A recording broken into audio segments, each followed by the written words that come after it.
Testing. All right. You can cut out that other. Hey, yo, aim. Yeah. Run it up, Blondo.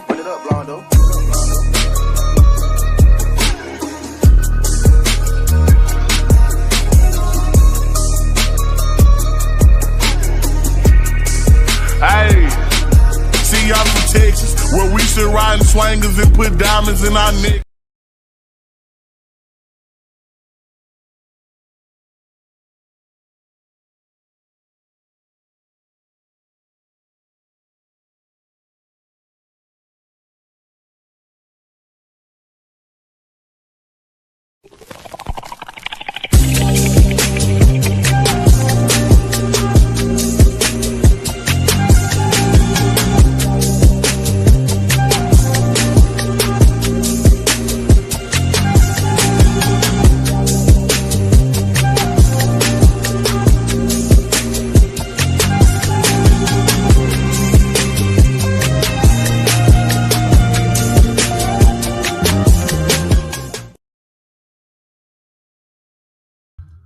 What's going on, everybody? How's everybody doing this evening? It's your man, it's your boy, it's Doc Holiday, and we are back with another HBCU tonight. As always, powered by HBCU Overdrive. Make sure that you like the stream, comment, share, but most of all, subscribe to the channel.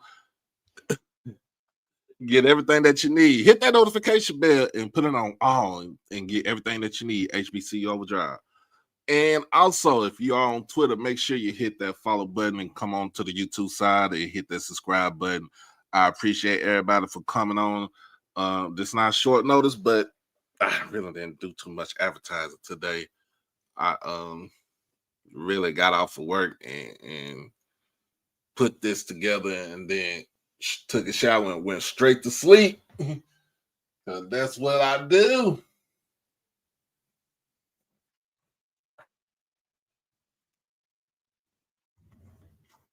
See, this is what you can do when you got a plethora of hats. When you got a plethora of hats on your wall and stuff like that. Let me answer this. Let me get this right here. Oh, I know it's called Slawcorn. I know that. I know it's Slawcorn. But this week for y'all folks, y'all Slawcorn. Slaw. What up, though? What up, though, Chris? FTP.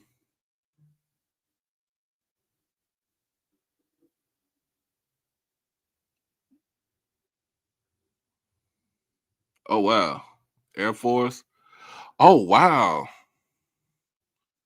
Oh, yeah. We're going to talk about basketball also, but oh,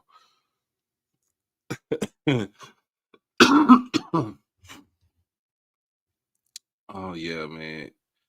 It is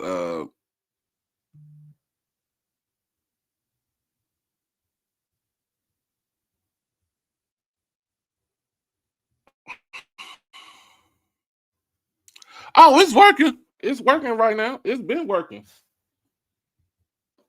It's been working. Much love to Jackson State. It's like I said, it's Slawcorn week. Y'all slaw. Y'all playing like coleslaw. Nobody don't want to eat you.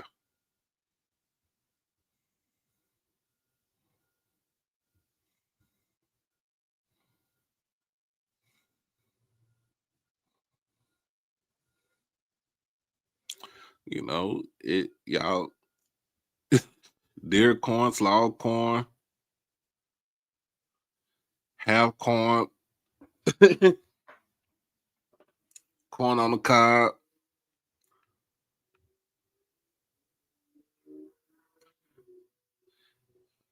Matches seminary by 40. Let's put it just like that.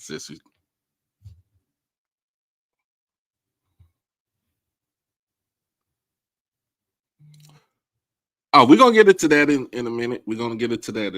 But we got to get these jokes off right here. But make sure that you like, stream, comment, share, subscribe to the channel. Children of the Corn, Corn on the Cob, green corn, corn kernel, popcorn.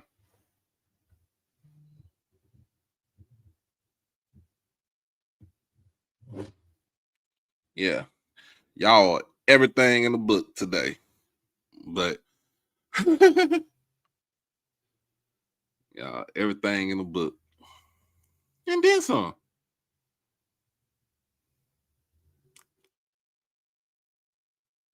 But as always, make sure that you like the stream. We'll be right back. We'll get right into it. It's your boy Doc Holiday.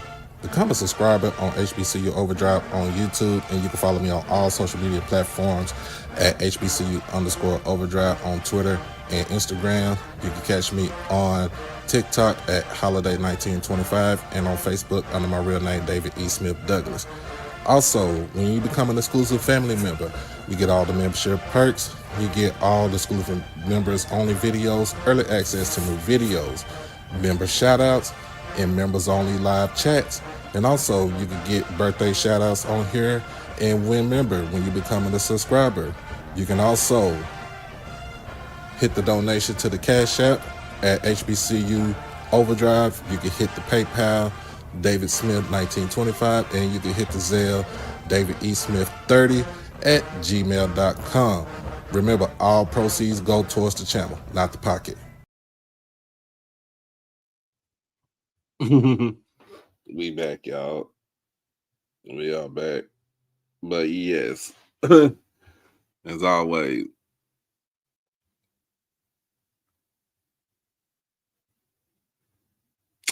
oh man, look, when I was in school, hey, even my own cousin couldn't beat us when he was playing.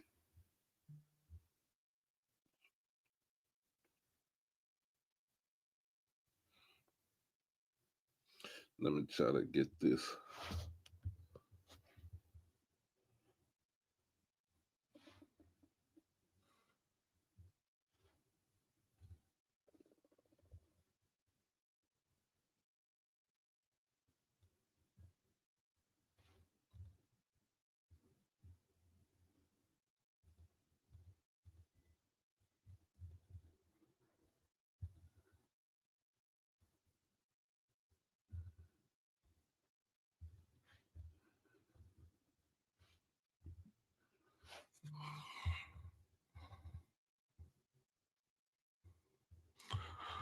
Oh yeah, keep them scores coming, man. Keep them scores coming.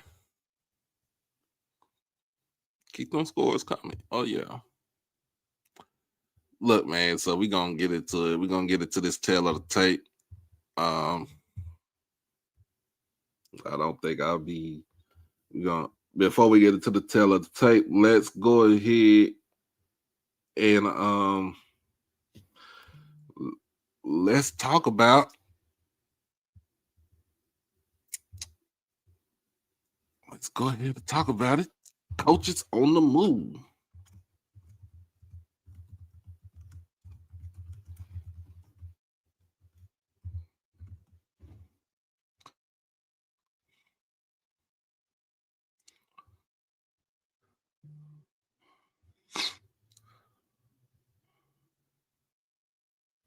So we got a lot of coaches that are on the move right now.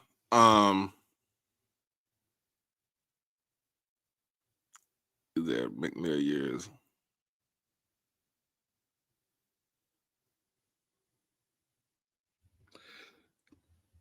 We got a lot of, well, we not say a lot of coaches, but there's one particular coach that is on the move that is not coming back, that is not going back to his respective institution, and that would be Quentin Morgan. Quentin Morgan, after 10 years, Quentin Morgan has it is said by Langston University that Quentin Morgan will not be the head coach coming back after this season.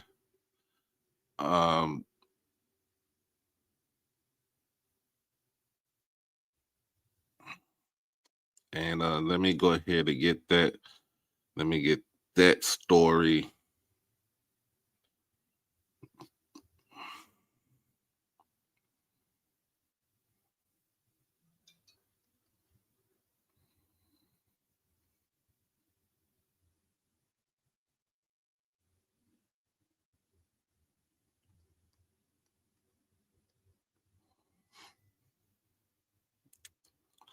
Let me get that story right now.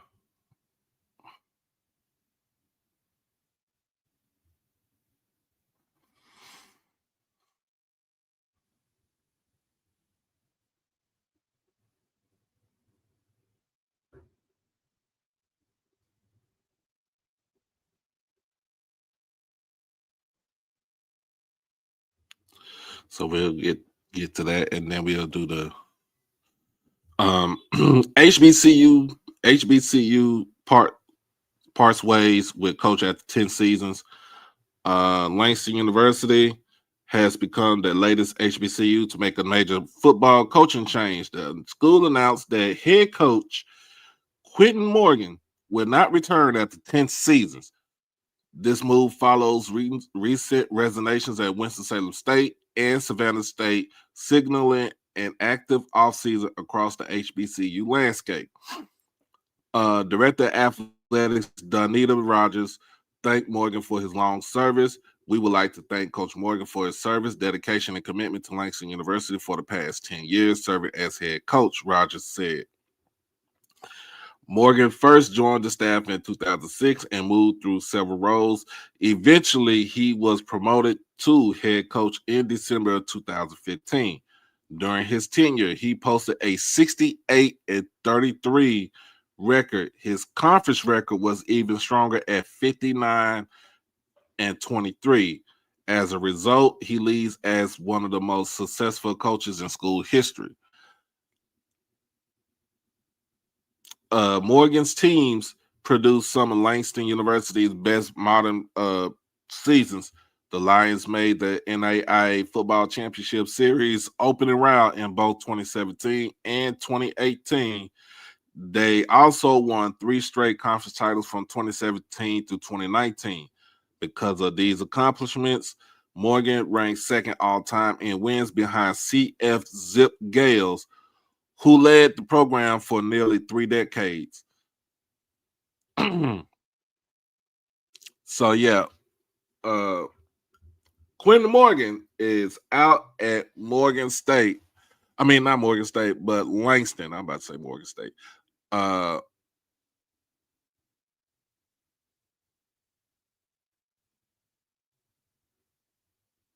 Man, hey, we appreciate you for joining us today, man. Make sure you like that stream. Make sure you hit that subscribe button, man. So you get all that good, you get all this good news.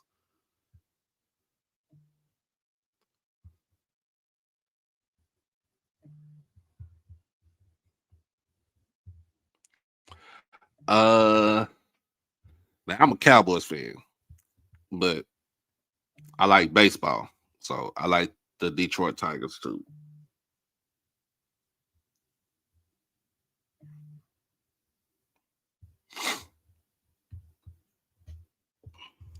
I'm a Cowboys fan, so when the Cowboys play the Lions this season, love lost.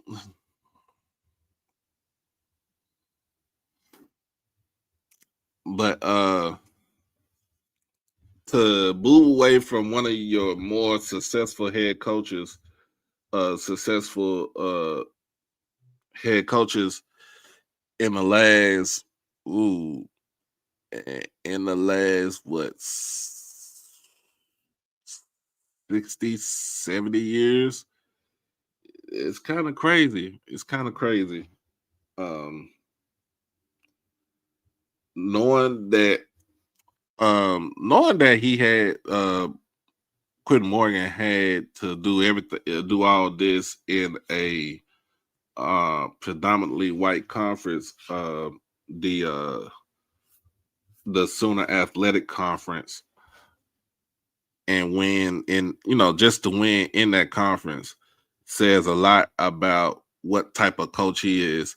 Now, his name has been on the radar for openings. His name has been on the radar for openings for the last couple of years, especially around in the SWAC. And I think with him, he needs to be elevated up to either the Division II or even Division I ranks when it comes to HBCUs. And it's not a knock to anybody else, but for what he has done with a team and a program like that, in, like I said, in a predominantly white conference, and to be there for 10 years, be the head coach for 10 years, but be at the institution longer than that, for almost 20 years, just says a lot to the testament of what he's done for Langston University. Now, Langston will be looking for a new head coach, so they are doing a national search.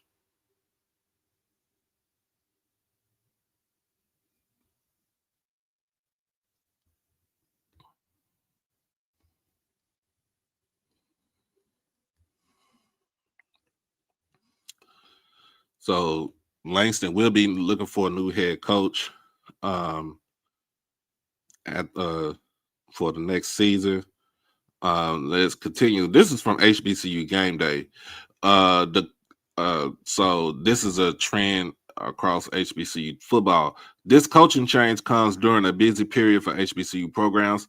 Winston-Salem State head coach Robert Massey resigned earlier in November, shortly after Savannah State head coach Aaron Kelton also stepped down. As a result, several schools are now searching for new leadership at the same time. The trend reflects shifting expectations, increased competition, and growing pressure to produce immediate results.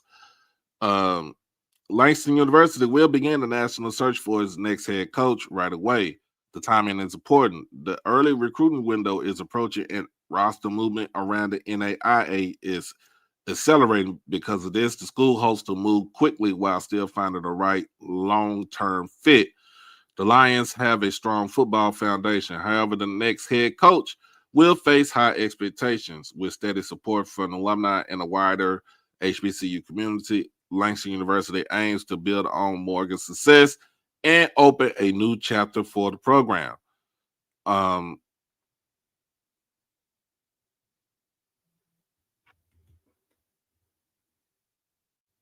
So yeah, of course, like I said, Robert Massey he did resign like a couple weeks, about 2 weeks ago, and just now hearing that,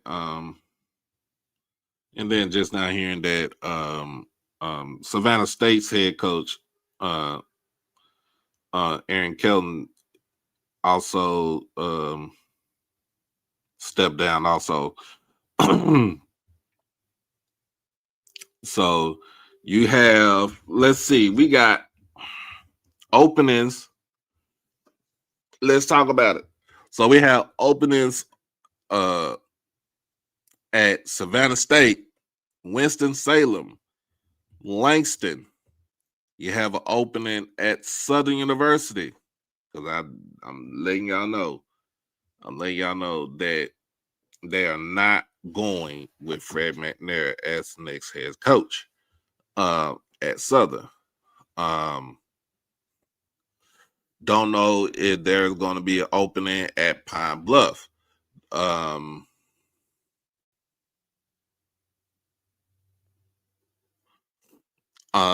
know if it's also going to be an opening at Grambling. Because of what Mickey Joseph have done at Grambling, getting the program to 7 wins. Um, getting the program to 7 wins this season, and they still got one game left. It's Value Classic.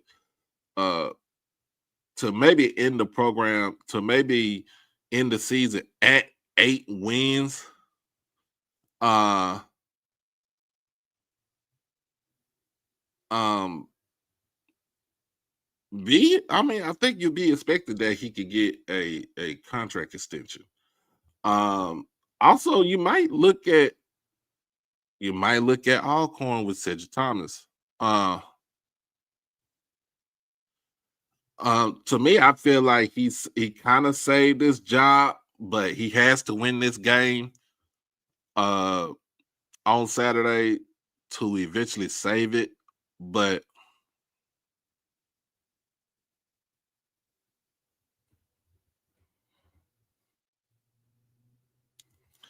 to eventually save it, oh my God, we talking about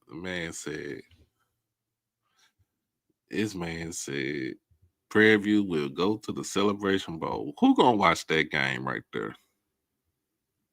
Who gonna can we get to the champion? Can we get to the conference championship game first? Can we talk about that? I mean, even my Jack State people, can we talk about getting to the championship game first before we do anything else? Uh,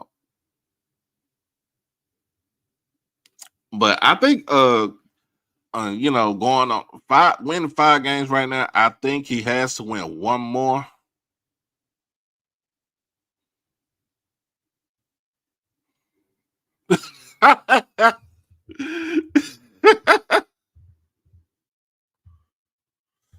Oh Lord! So what? She out of a job, dude.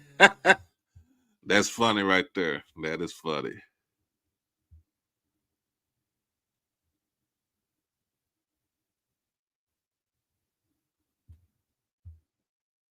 Okay, but yeah, when you looking at it,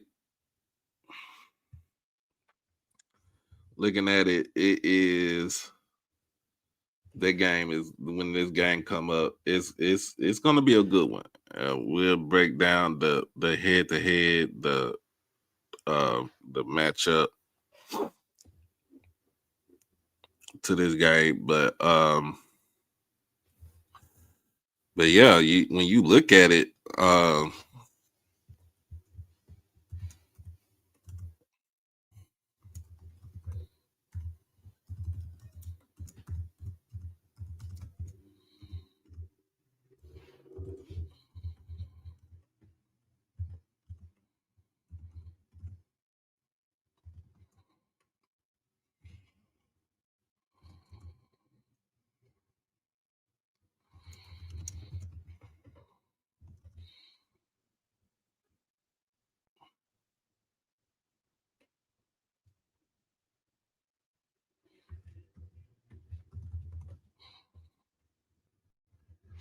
but yeah, we can talk about this.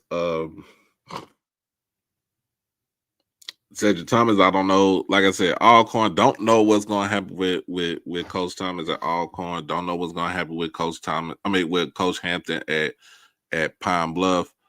Um,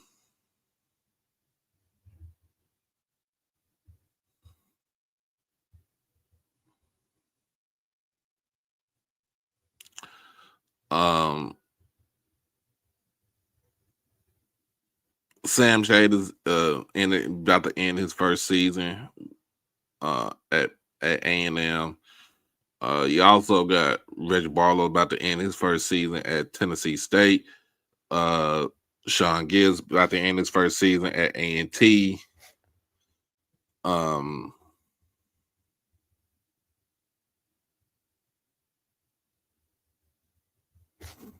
But let's go ahead and get it to this because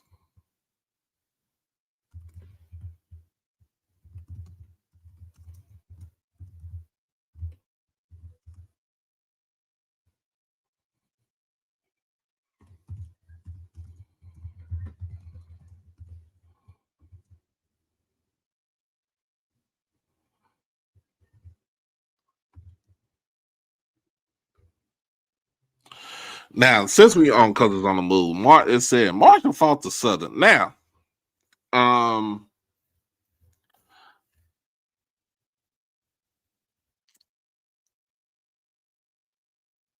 it's been wide speculation, and I say speculation because I don't want to say it is true because I don't think it is true. I won't know until something has been said. Um,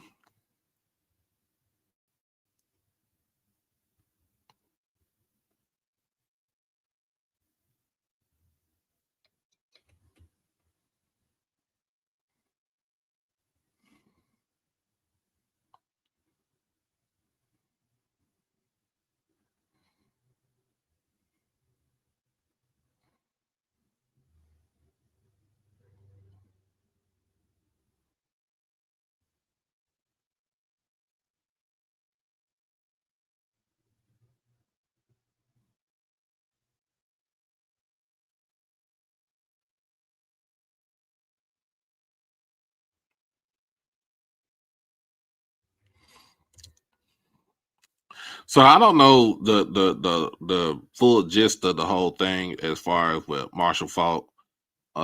Might headed to the store.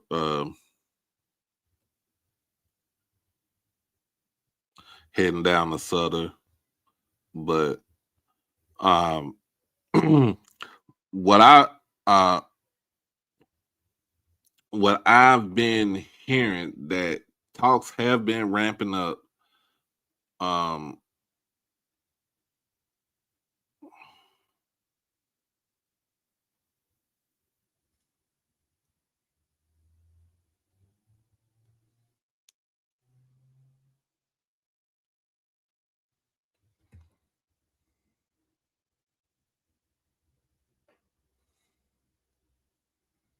but what I've been hearing that talks have been ramping up between from what I'm hearing between Southern and Marshall Faulk.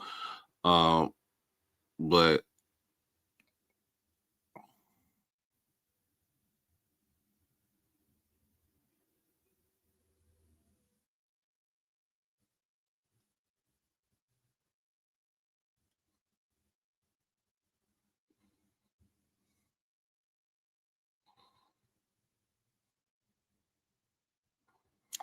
and let me see.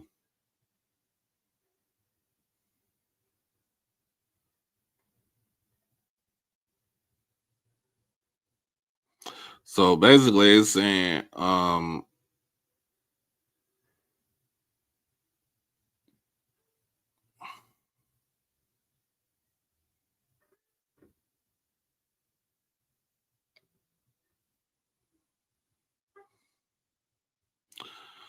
so Southern did interview Marshall Faulk for the head coaching job.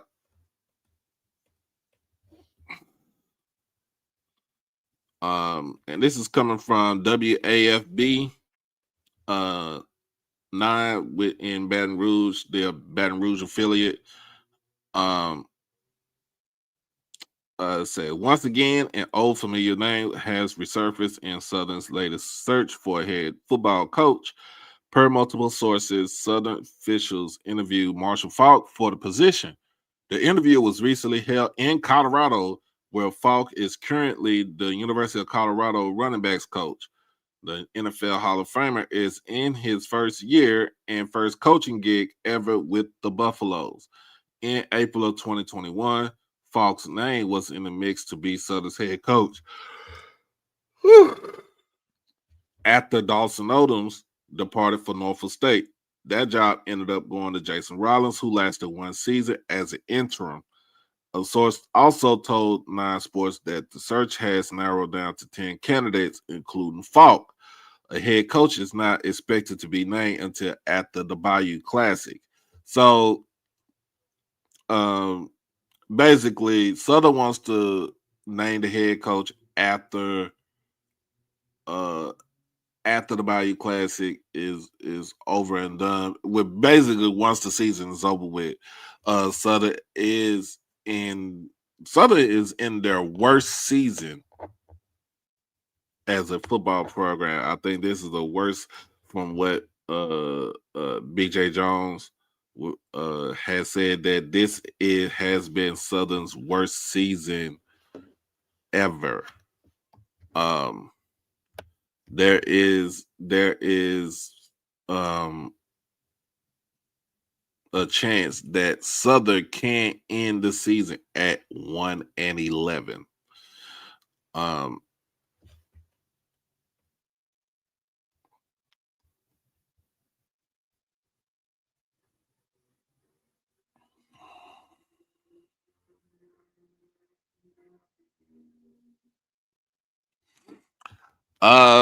From what I heard, Tony Clayton's name is on it.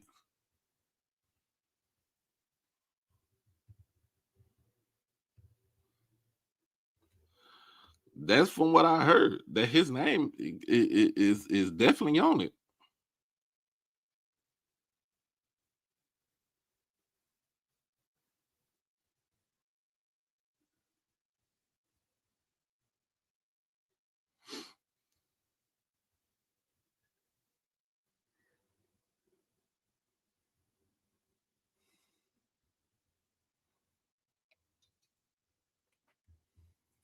Why you want me to take my hat off? Why?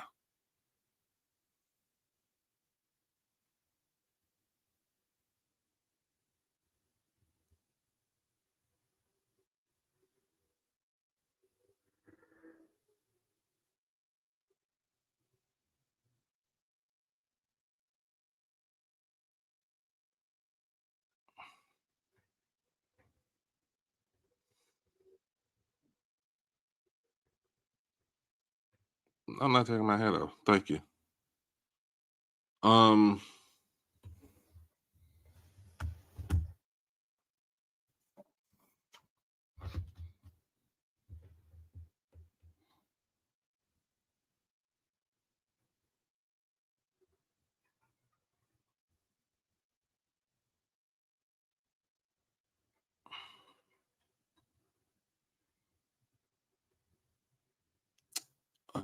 Yeah, man. Look.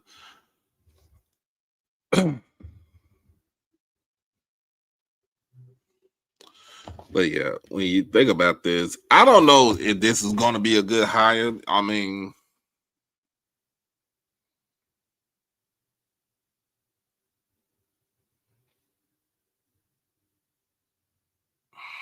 whatever, man.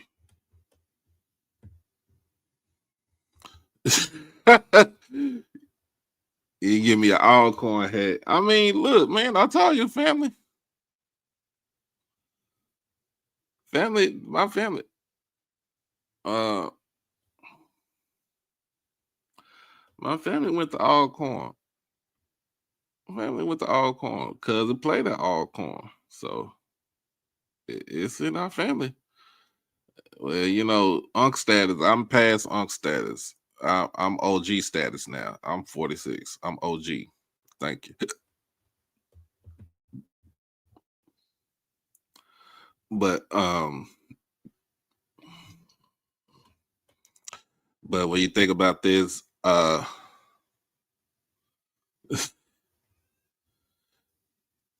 we all got sense. We all went to different schools. We all got shit. I went to Jackson, cousin with the Alcorn. Got a couple of cousins that's from Mississippi with the Alcorn. My niece go to Grambling. Another niece go to Prairie View. Nephew with the Clark. Cousin with the Howard. Another cousin with the Texas Southern. Paul Quinn. Bishop College. Old Bishop College.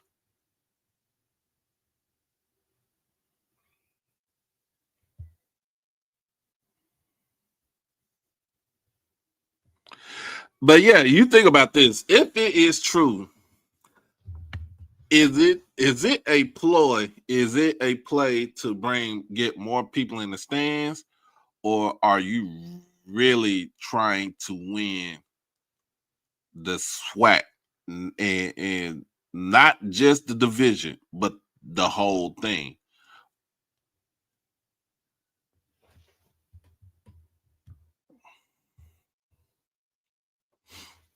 That is what's going on. That is what's up.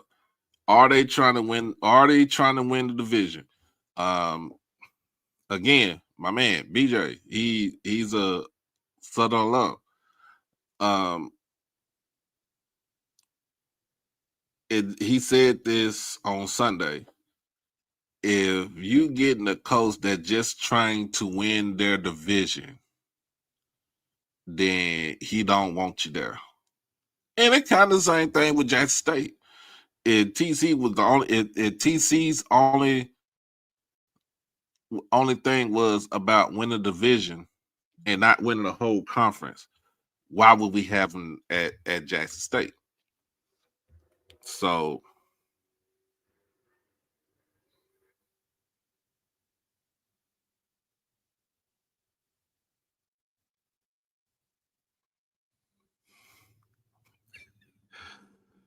man, look, I done got my other kinfolk on.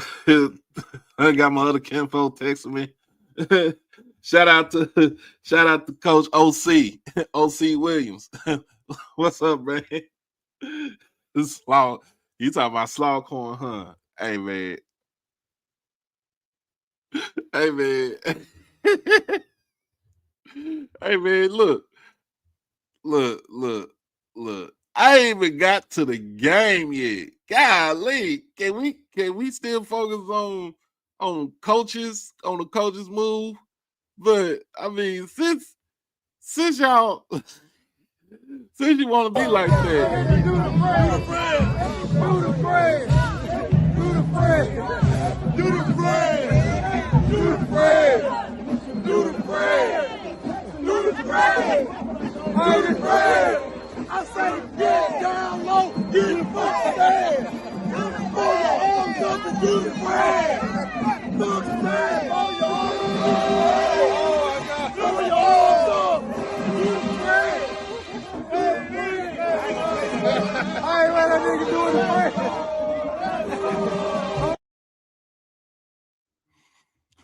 There you go, Mr. Ford. Let's get it going now.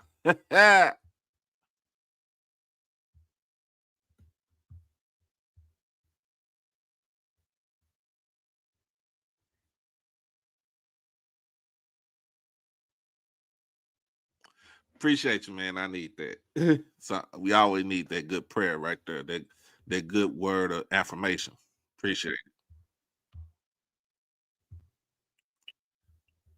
What's going on, Mr. Ford? What's going on? Hey man, how you doing? I'm just checking in, man. I was watching. I gave it up as halftime. I was watching Houston and Cleveland, and so Oh, okay. I was checking to see if you was on. You was on, so I just checking in. All right. So we talk about coaches on the move. We have Quentin Morgan is out at Langston after 10 years. He's out? They said he will not be coming back to Langston at this season. They are looking for a new coach. Oh, okay. What was that record this year? You know what? Let me look at that. Yeah.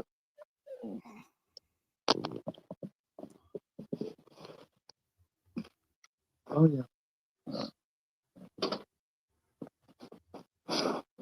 Because wasn't people looking at him for some SWAC jobs? Yep. Oh, okay.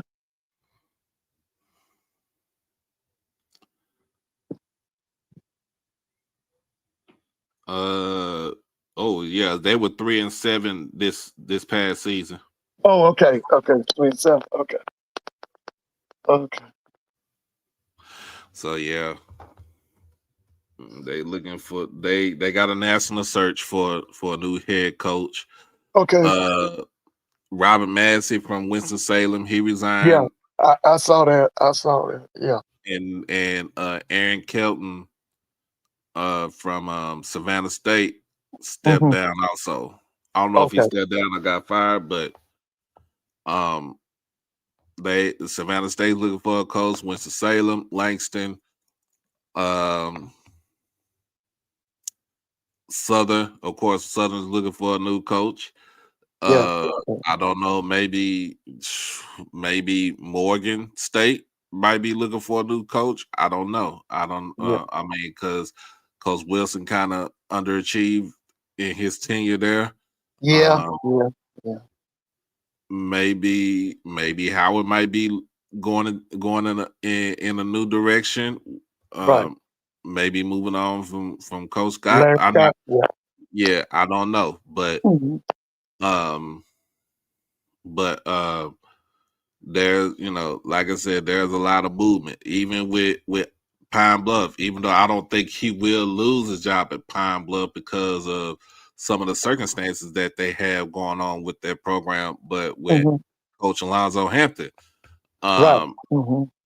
um, Alcorn with Cedric Thomas, he has to win this game to keep this job, and I believe that's what's he has to win this game to keep his job. Mm. Um, that's my thought process on that. Mhm. Of course, it was Grambling was going to be looking for something because remember Mickey Joseph only signed a 2-year deal now Right. because he done won 7 games and he can win 8. He can win 8 games next week in the Bayou Classic. Um, you might look for him to sign an extension, Yeah, I'm thinking he get but extension, man. Because I'm gonna be shocked if he lose to Southern. I'm gonna be honest with now you. I'm he gonna be losing Southern, shocked. then yes, you don't need. I mean, Yeah. you might look for the extension, but they'll say, well, you haven't beaten your rival in 2 years, so Right. Right. Yeah, I'd be shocked if he loses Southern, man. So now this is true about Marshall Falk, right? And so they have interviewed so yeah, Marshall Falk. they did interview Marshall Faulk Uh-huh. this week. It was done. I think that interview was done in Boulder. Mhm. Um, but a lot of people saying that this is a Tony Clayton move. Yeah. Okay. Um, so I don't, like I said, we don't know yet because they probably interviewing more people. They got 10, like I said, they got 10 people that they narrowed it down to, including Marshall Falk, and they want to have it done after the Bayou Classic. Yeah, that's the best way. Now you don't have any insight on the 10 names, do you? No, I don't have the insight, but Yeah. he is one of the names. Oh, okay. Okay. If anybody knows the 10 names, let's put it in the chat. Let's see if we can talk about it. I would Mm-hmm. like to see who they looking at. Because I'm Mm-hmm. gonna be honest with you, that some of them I could already tell you. If they them reruns, what my dad used to call them May Pops and them what they call them retreads. Yeah. Yeah, that's what I was. If anybody know who them 10 are, please put it in the chat so I can see what we're looking at. Because now my thing is, have they talked to that guy over there, John C. Smith? Have they talked Oh, to what's his name? Coach Flowers. Flowers. Yeah, they talked to Flowers. Yeah. I don't know. Okay. What about Sam? What was Sam's? Remember the guy up at A&T? What was Sam's name? Sam Washington. Sam was. They talked to Sam. I don't know if they talked to Sam. Okay. And me and you done talked about this. Now I think somebody that's hot is that offense coordinator at Alabama State. I think, Chris Barnett. yeah, I think he hot. I think that our boy at Albany State is hot. But now Glenn personally, Gray. I think Quinn going back home. I think he going to FAMU, but if they Oh ain't yeah, gonna that's make the him, other job. I forgot that's the other job. FAMU got to win the last 2 games. yeah, I'm gonna be shocked if Fam beats Bethune Cookman. The only thing that worries me about Bethune Cookman is the defense, the coordination of that defense. That's the only Mm-hmm. thing. Now they not gonna stop that. What's that? You call that kid Cam Ransom? What's his name? Cam Ransom. Cam Ransom. Yeah. They not gonna stop that kid. They not gonna stop him. And I'm gonna tell you about him. If he would pay attention to detail, he could be the best quarterback in black college football. But he doesn't pay attention to details. Yep. And let's talk about this. So before we get into it, D2 playoffs crank up this weekend with 5 HBCUs in the party. But let's talk about this. Kentucky State coach clears the air about the Delta State controversy. Because all them Delta State folks was mad as hell that they should have played the game. They thought the game was gonna be easy because it was a HBCU and they didn't get the job done by winning the last 2 out of 3. And they struggled with another HBCU. They struggled with Fort Valley. Fort Valley came in and had put defense on them. Now, that was against who? When Fort Valley played Delta State earlier this season. Oh yeah. Oh, okay. Yeah, Okay. it was a defensive battle. Okay. So let's say this Kentucky State may earn its first Division II playoff bid, one of the 5 to make the field. Kentucky State defeated Shorter University 35-7 in a rescheduled Week 11 game. While the win on the field was decisive, the days leading up to it were filled with controversy, and head coach Felton Huggins is setting the record straight. He said at the heart of the situation was a now public dispute with Delta State head coach Todd Cooley, who told Football Scoop that Kentucky State had backed out of a scheduled game in Mississippi. Huggins, however, said the notion that his program was avoiding the matchup is both misleading and unfair, especially given the ongoing communication between the 2 programs. Huggins, a former NFL wide receiver and longtime assistant coach, has brought stability and vision to a program that hadn't sniffed national relevance in decades. His team just missed out on a SIAC championship game appearance with an 8-2 record before the final week on the regular season. That success didn't happen overnight, and neither did the logistics behind Kentucky State's Week 11 opponent. Cooley expressed frustration that Kentucky State opted to play Shorter, a team from Conference Carolinas, rather than make the trip to Cleveland, Mississippi to face Delta State. You got Kentucky State who signed a contract to play us, and they're not, Cooley said. They're telling us they've got an agreement to play the 3rd place team in Conference Carolinas, where Shorter is not the 3rd place team. Cooley's claims made national headlines, not often focused on Division II football playoffs. The original story had no response from Kentucky State, nor did it make it plain it reached out to them. So here's the pushback. Huggins pushed back hard on that narrative, saying Kentucky State was very transparent in the process in the weeks leading up to the final week of the regular season.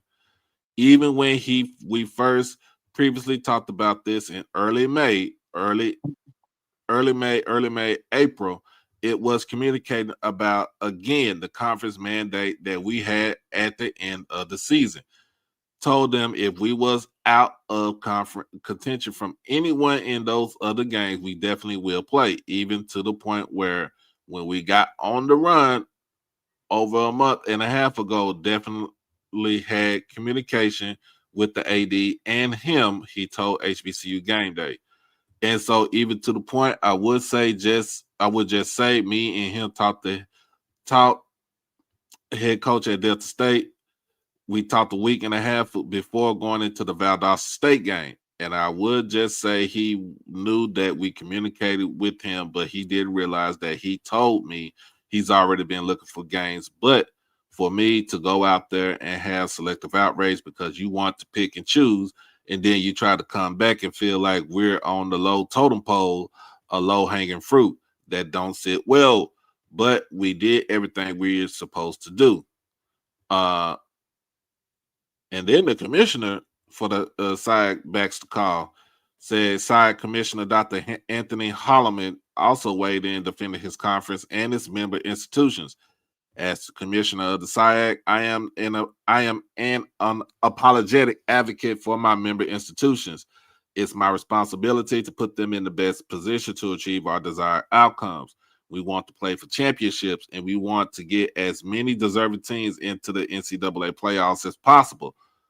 He added that the matchup against Shorter, though the Hawks had a poor record, still met the standards outlined in the agreement with Conference Carolinas, which was signed in December of 2023. It wasn't about dodging anybody, Holloman said. This was strategic. Kentucky State ended up taking care of business against Shorter and punching its ticket to the NCAA playoffs. Delta State was a member of the 14 remnant of the Gulf South Conference, was on the bubble, was on the outside looking in of the playoff bubble. So basically, in this whole thing, that the communication was out there, but the coach for Delta State was like, y'all backed out of the game because they know they felt like they needed to play Kentucky State because they felt like it would have been an easy game for them to get into the playoffs.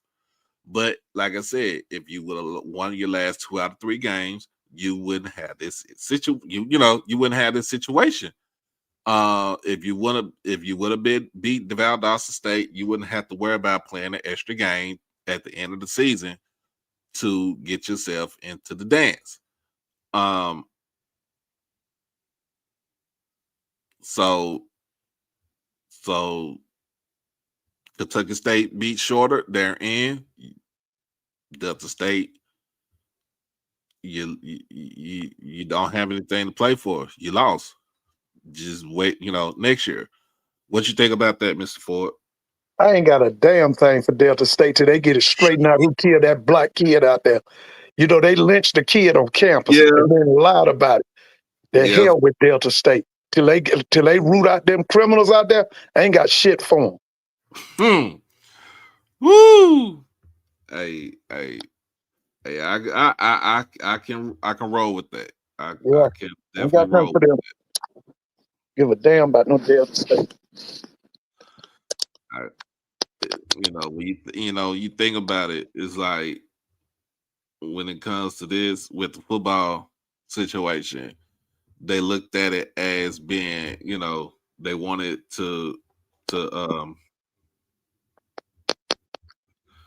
they thought it was gonna be an easy game with Kentucky State. Kentucky State went 8-2. I think we should boycott Delta State. Don't play them in nothing. Till they come up with who killed that kid out there, who killed that student. Because they buried that. Yeah, they sure did. They swept that under the rug. Yeah. So it don't make no sense.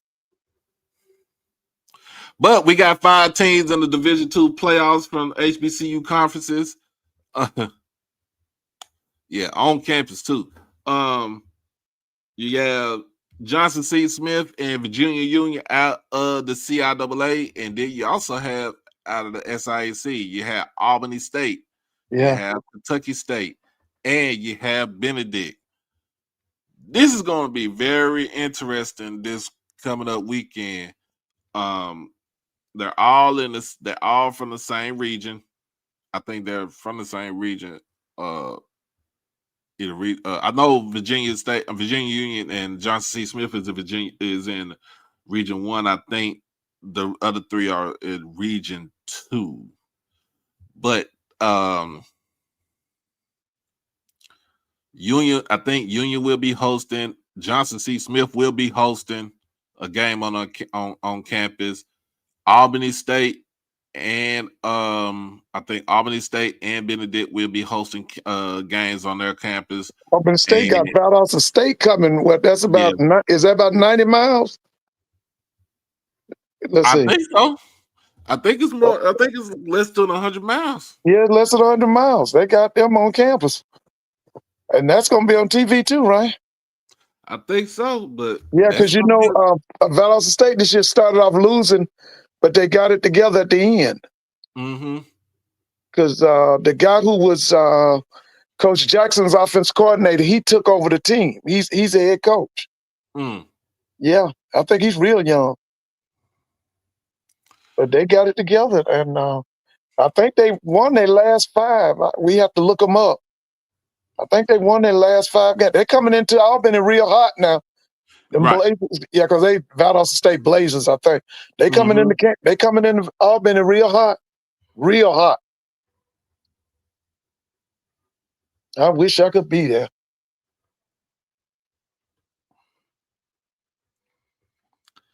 Overall record 6-4.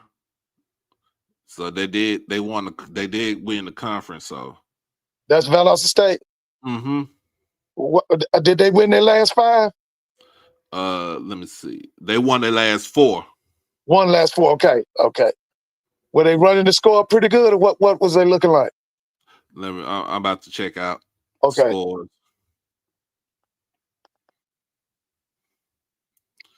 So of course they was close against Clark. They lost to Johnson C. Smith. Right. That's right. They beat Chowan. Yeah, they blew out Chowan. They got shut out by UNC Pembroke. Okay. They lost to Lenore Ryan. That's crazy. That's North Carolina. And they lost to, of course, they lost to the Citadel. Okay, that's division. That's FCS, right? Mm-hmm. They beat North Greenville. They beat West Alabama. They were in a close battle with Delta State, but they beat them, and they beat West Florida in overtime. They hot. Mm-hmm. They hot. They hot, Doc.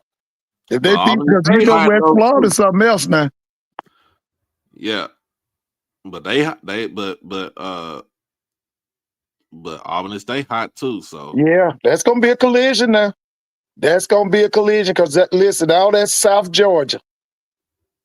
All that is South Georgia. So what time is that game?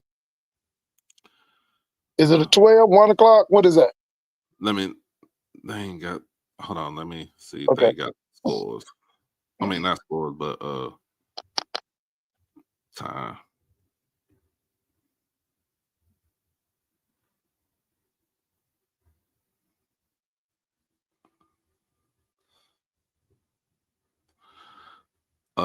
So Johnson C. Smith played Frostburg State on campus. That's 12 o'clock. Okay. Virginia Union have Cal, PA, Pennsylvania. Yeah. That's at 12 o'clock. Albany State Valdosta, that's a 12 o'clock game. Okay. Benedict and Wingate and Benedict go back at it again. That's 12 o'clock. Last time Wingate Benedict played, Wingate won. West Florida and North Greenville, that's the conference. That sounds like a conference game. It really is.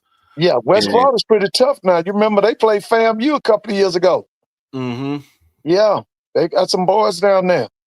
And Newberry. Newberry is hosting Kentucky State. Yeah, Newberry is out of South Carolina. Okay. Yeah, Newberry, South Carolina. Hey, Lady T. So yeah, you got and the number one overall number one overall seed is Ferris State. Yeah, I hope I get a chance to see. You say his name is Felton Huggins. What'd you call him? Felton Huggins. Yeah, I like to see his program. But like I told you, them two, that guy at Albany State, Quinn Gray, this guy that said Johnson C. Smith, them guys could come into the SWAC, man. Yeah. They could come into the SWAC and do damage. Yeah, they can. I want to see if they can get far, because if they can, the Division II championship game is here in North Texas. It's at McKinney ISD Stadium. Yeah, now that's what part of Texas? What town? McKinney, Texas, which is north of Dallas. And Doc, I thought about you today. Your guy Mark Cuban and Nico Harrison is throwing rocks at each other. You've been seeing that, right? Well, Mark Cuban knows better not to trade no damn Luka. But your boy Nico is saying that Mark made the mistake of letting the kid up at the Knicks, Jalen Brunson, right? Jalen Brunson, letting him Okay, go. he said that fell on Mark Cuban. Nah, So they throwing rocks at each other right now. nah. I don't think that fell on Mark Cuban. Yeah. I don't think that fell on him. Yeah, I was just checking out. I said, okay, so they fighting now. So you think Nico get another GM job? I mean, probably so. I don't know. Right. Oh, but listen, I still think that Quinn Gray ends up in Tallahassee now. I'm just, I'm thinking about the Flowers, the coach Flowers. Right. Do you think we get him in the SWAC? Would he be a good fit at Southern? Because this Marshall Falk thing, he is from New Orleans. He's well liked. Mm-hmm. We'll see. I don't know too much about Marshall and coach. I think if they, somebody just said this. I think Pop said this. If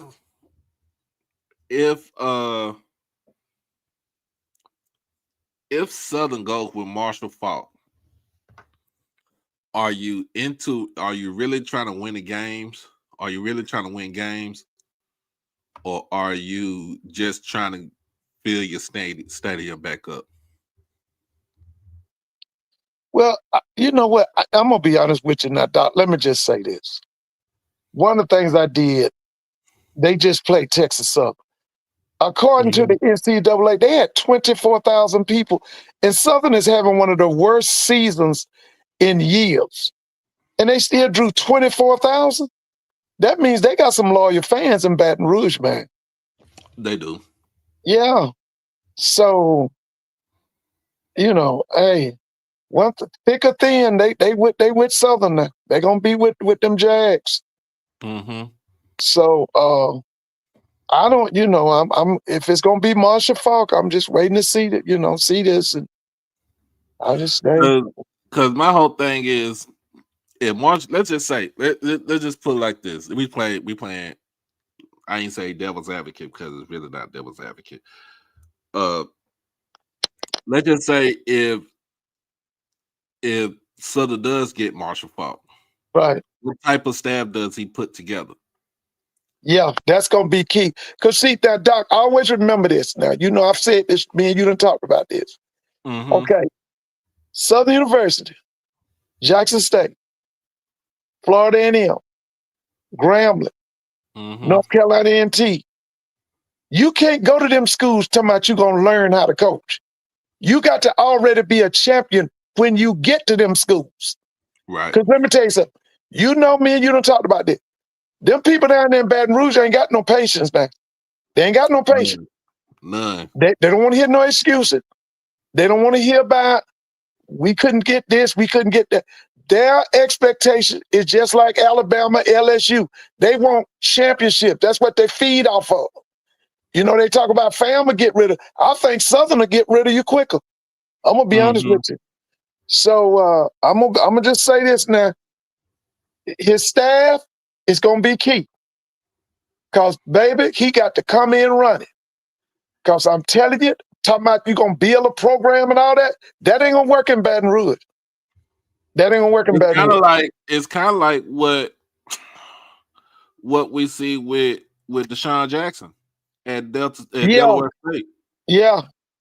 And the way that, even though he came in as a high school, as a high school offensive coordinator, it's about who he got on his staff. Yeah. That's running the show. And he has he wasn't Deshaun, he wasn't a coaching champion, but he was one of those types that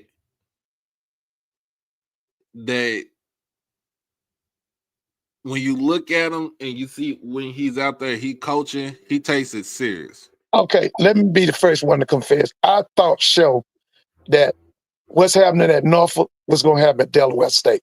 And I Right. thought that because of the people that Vic had surrounded himself, they would be doing the winning that Delaware is doing. Okay, let me say this. The first time I saw Delaware State, it's obvious somebody had vision.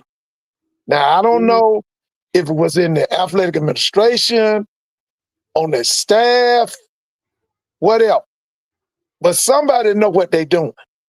Because when I saw them play, the first time I saw, was it North? Wait a minute.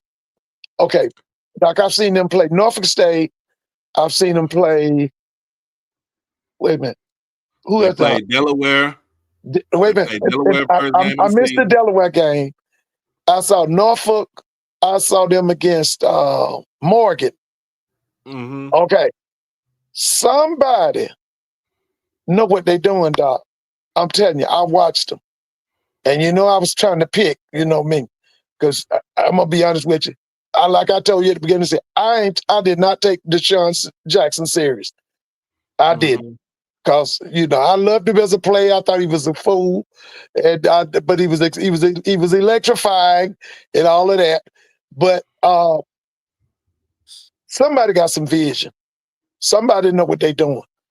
Now, if it could be Deshaun, it could be their coaching staff, it could be them people up there in that administration. But somebody got a vision.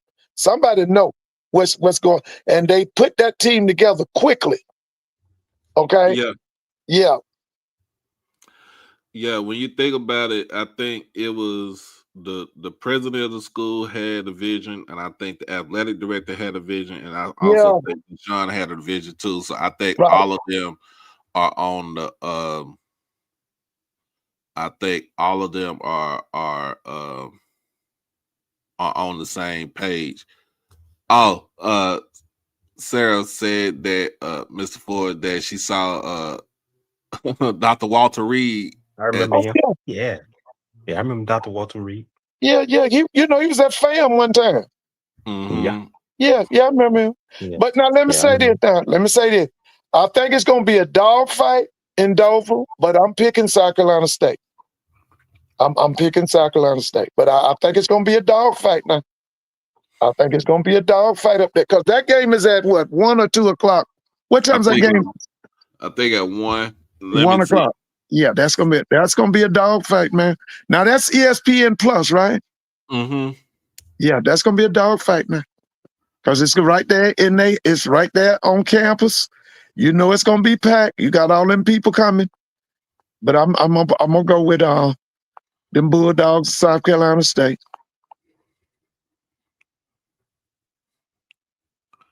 Yeah, so when you Dr. Walter Reed. Oh wow. In Yeah, I remember him. That's 50 years ago, bro. Yeah, that's 50 years ago. Yeah, I remember him in the 80s. Yeah, I remember. Now he was the AD, I think, when I was at Grambling. Yeah. Yeah, he was the AD then. Now, I was at Grambling in 85, 86. I think he was the AD at Jackson. Yeah, so he is not Southern, but South Carolina State, Delaware State is at 1 o'clock for. Oh, that's gonna be a dogfight, baby. That's gonna be a dogfight, and that's for the Celebration Bowl, right? Mm-hmm. Yeah, that's gonna be a dogfight, man. Yeah, it's gonna be a dogfight, baby. Yeah, that's gonna be a dogfight right there. Prairie View can end the season this week with one of the better records that they had in some years since Willie Simmons was the head coach. Yeah, Willie 1 year won 9, I think. Mm-hmm. So Coach Jackson has won how many? 8 right now. He can win 9 against if they beat Valley. Oh, just okay. Okay, yeah. I had an interesting conversation with the coach at my school. He's a FAMU graduate. He's really high on Prairie View right now. He feels like Prairie View is really escalated since that loss to Alabama State. And I asked him, Are they escalating because they playing, below mediocre and horrible teams?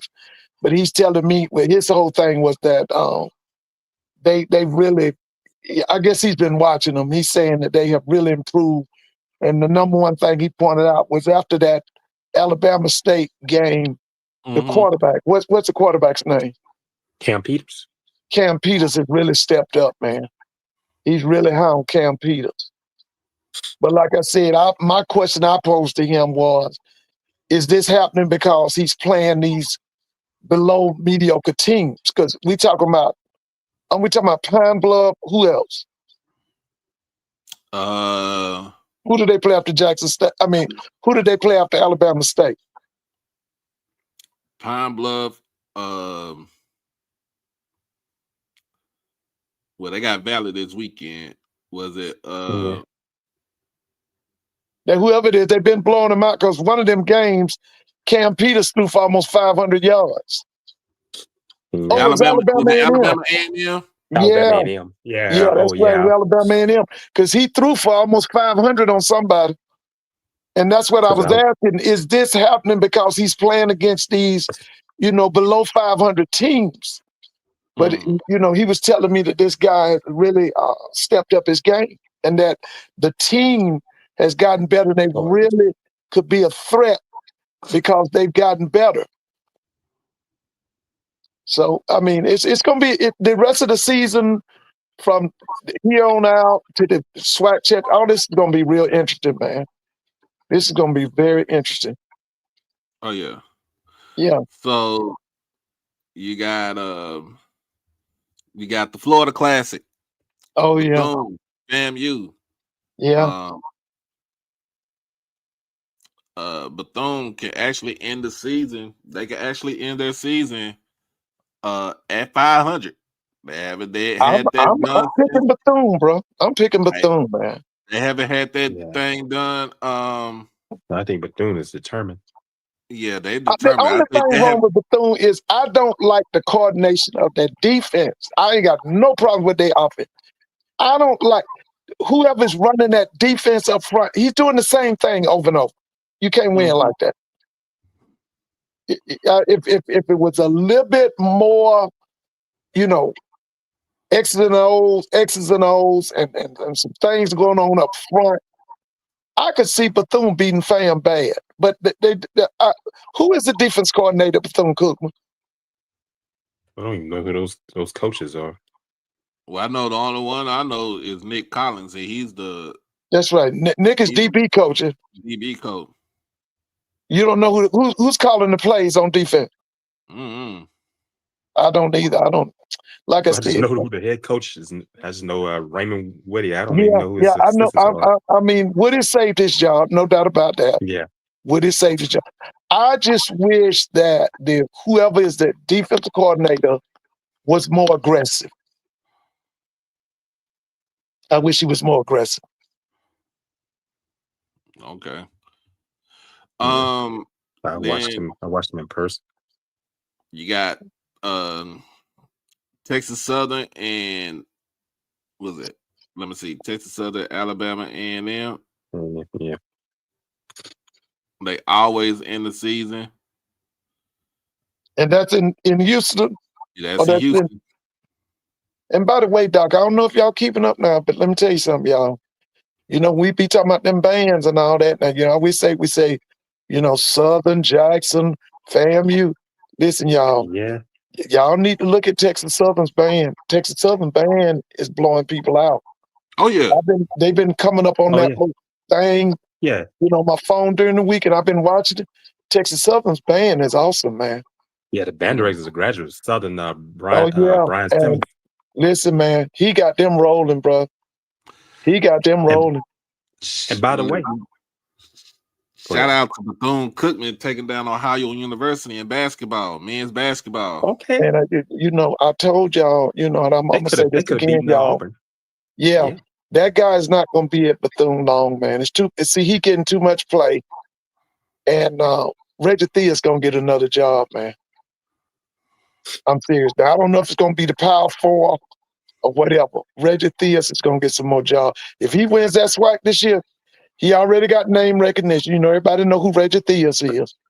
Okay. Yeah. And then he I done watched brought him. down them boys down there to Daytona Beach. And like you said, almost it really should have took Auburn out. Listen, man, Mhm. that dude gonna get some offers, man. That dude gonna get some offers, man. Speaking of marching band, I don't want to interrupt anyone, but speaking of marching band, shout out to Alcorn. You know, on Thanksgiving Day, Macy's Thanksgiving Day parade. Their marching band's gonna be performing in New York City, and Macy's Thanksgiving Day parade's gonna be on NBC Thanksgiving morning. I talked to Dr. Everson Martin this past Saturday.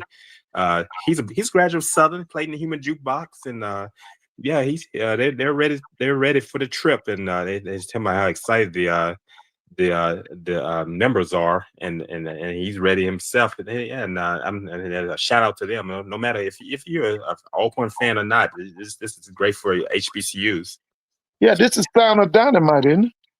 Yeah, sounds of dynamite. Yeah, I talked to him after the game. I even talked to the head coach at Alcorn, head football I'll make coach sure I Cedric watch it. Thomas. So I always Yeah. look for them black college bands in the Macy's. I remember Yeah, when I Morris met- Brown used to go back in the day. I remember when Morris Brown was in it. Yeah. Yeah, I'm Miles. congratulations to Alcorn for that. I'll be looking for him. Yes.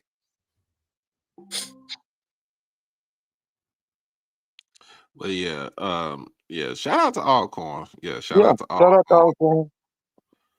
Alcorn. Oh yeah, the Knicks and the Mavericks are playing tonight. They get ready to play at 8:30. That's the Knicks and the Mavericks. Mm-hmm. Oh I yeah. ain't gonna say nothing about my Maverick because Wemby already gave us. Well, let me Wemby ask you gave this us- question, now, Doc. What you think about this Cooper Flag at point guard, though? You like that? Nah, I mean he don't need to generate the offense. Yeah, I mean, I don't get that, man. I can see it situationally, but for the whole game, no. No. Mm-mm. And I got all the utmost respect for Jason Kidd. Now, you know, I was a Jason Kidd fan from the time he was in high school, college, and pro. Oh. But now I don't get that. I was in high school when Kid was playing high school ball, and I think my birthday is coming up on Tuesday. I think we all alone there together, and he's a year older than I am. I'll be turning 50. He's 51. He came out of high school, what, 88 or 89? No, he came out in 92. He came out of high school 1992. 92. Oh, he came out I came in out 92. 93. Nah, I remember when I lived some. Yeah, I came out in 93. I came out a year lived after in- Jason Kidd. Yeah. Yeah, Because he was McDonald's All-American, wasn't he? Yeah, Yes, he he sure was. was. Yeah, I 1992. remember him. He was a big, they called him the Robo God or something. Oh, yeah, he was Yeah. tough. Yeah, back I came 6'5", 6'5", big guy. Yeah. I Played for came out Todd same as Bowles Jerry from that. Stackhouse. Yeah. So when I lived remember. in Oakland, I remember I lived in Oakland. I watched him play. Oh, man, he was bad. He was That bad. was before social media. I rem- Oh, yeah. I remember when That dude was tough. I remember when Cal Berkeley. him and my cousin Rod Higgins. Othello Yeah, Harrington I was on that remember team. Rod. Yeah. Othello Harrington was on that All-American team. Gary Payton, they all with Gary, they all come back to Oakland and they used to have runs. I forgot Yeah, where Gary they used Payton's to have from them at, but they used to have some open runs like back in the day. I remember watching Jason Kidd. He was He was something. he was a junior when I saw him play, and I was like, oh. I know I was in high school then when the Kid was playing. I used to see Yeah, it I on remember ESPN. They talk That about it. guy you talking about, Rod Higgins. Rod Higgins was the general manager of the Charlotte Hornets at one time, wasn't he? Yeah. For Michael Rod Jordan. Higgins. Yeah, Mhm. Rod Yeah. Higgins. I remember him. Yeah. Yeah. Yeah. So I'm like, yeah, he was a bad Oh, dude. yeah, man. Hey. Yeah, he came out in 92. He and Othello Harrington on the McDonald's High School American team. Othello Harrington out of Murrah and Jackson, Mississippi, played Yeah. at Georgetown. Georgetown. Yeah, I remember him. They were on that team together. Yeah. Now this guy, he also played with Tony Gonzalez at Cal Berkeley, didn't he? Yeah, Yeah. Gonzalez was there during the time. Yeah, Lamar Yeah, Murray. they were there. Tony Yeah. Tony was the starting power forward. Oh, yeah, that's what I Yeah. thought. Yeah, Todd Bozeman was the head coach. Yeah, Todd eventually coached at Morgan State. Morgan State sure did. Yeah. Todd. Now Todd didn't work it. What Todd doing now? Mm. He's not That's a coaching great anywhere. Did he go anywhere after he left Morgan? I don't know where is I what don't happened to Todd Bozeman. Yeah, I don't know what happened to Todd either.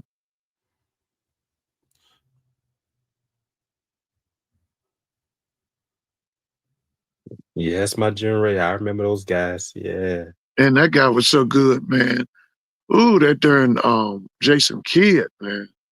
Yeah, he loaned there with me. And then I said that after the next year it came Jared Stackhouse, Rasheed Wallace, and Randy I remember Livingston and Rasheed. Gerald Honeycutt. The 93 team, Jock Vaughn. Yeah. Rasheed Wallace was from Philadelphia. Went to a school called Simon Gratz. Simon Gratz. Oh yeah. He was wanted by Georgetown, North Carolina, and Temple. He chose North Carolina. He went North Carolina. He in Stackhouse. Yeah. Yeah, that's right. He was something else, man. That's the year I came out of high school. Yeah. Listen, he came to Atlanta and played one game and looked like a superstar, and they traded him to Detroit. He played one game for the Hawks. What do they call him? Roscoe? He was at Pistons. Yeah, Roscoe. We were Pistons. Yeah. When he was Pistons, they call him Roscoe. Yeah. So yeah, we got. Oh yeah, let's see. We got Alabama State. Yeah. Alabama State is playing Pine Bluff at home. Yeah. Alabama State can actually win 10 games this season. Okay. Yeah, well, they should get it. They should get it. Now, it's been talks that, like we talked about this last time, Alabama State is moving that Turkey Day up. I hate that. Oh, I hate that.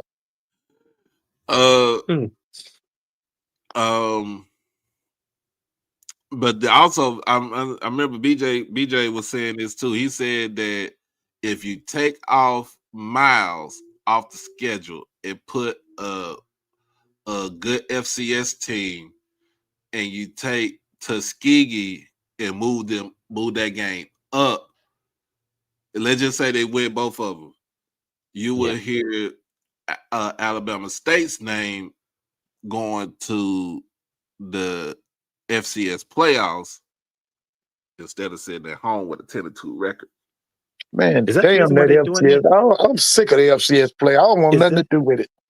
Is that the reason why they're moving it up, because so they have a chance to get into the FCS playoffs? Yeah, they can have a chance to either get into the FCS playoffs or they play for the play for. It's a waste of time.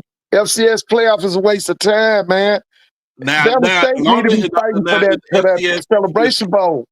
Yeah, if the FCS playoffs, if they go with private equity, then I think that's much better, because then you don't lose money. Man, let me tell you something, man. That game against Tuskegee is the oldest black classic. They don't need to mess with that. Leave it alone. It's the oldest black classic. Bama State cannot go to the FCS playoffs because they play the Turkey Day Classic and the playoffs start. That weekend. Start around that time. Yeah. But listen, they're gonna lose money playing that messing with that Turkey Day Classic, man. That's money on top of money, man. I remember Grambling used to play it in '89 was the last season they did it, and they lost to Stephen F. Austin. That's when Stephen F. Austin lost the national championship to Georgia. You know what? I forgot. Wait a minute. Hold on. It's not Bama State. It's not Bama State that's wanting to move the Turkey Day. It's Tuskegee that wants to move the Turkey Day. The Tuskegee wants to move. That's some roughing, man. That's roughing. They want to get to the division. That's roughing. That's roughing. He need to be the first one. Him and that little young boy, they need to go, man. Listen, man. Listen, I done told y'all, man, we got to get Tuskegee back on the road, man. I don't think them folks down there, them people tearing up that program, man. Hey, you fall out laughing when I met after the Grambling Alcorn game, and my parents and I went to Lorman, Mississippi to the game, and after the game, I talked. I know the band director, Dr. Everton Martin, and I met Coach Cedric Thomas after the game, and I told him we know the same people, and that's something you don't know who's watching you. Like on this broadcast, he saw me on there when you had the South Carolina State and North Carolina Central. he had seen me on the broadcast. I said, "Boy, you don't know who's watching." Oh We had a no, good laugh about that. Cedric. So Yeah, I'm gonna he tell you saw. this He story. remembered me. So Coach Thomas, right? Yeah. Coach Thomas was a GA when my cousin played at Alcorn. He was Oh, a G. okay. So he was a Seemed like a cool GA, guy. right? He was a GA at Alcorn when my cousin was Yeah. playing. Yeah.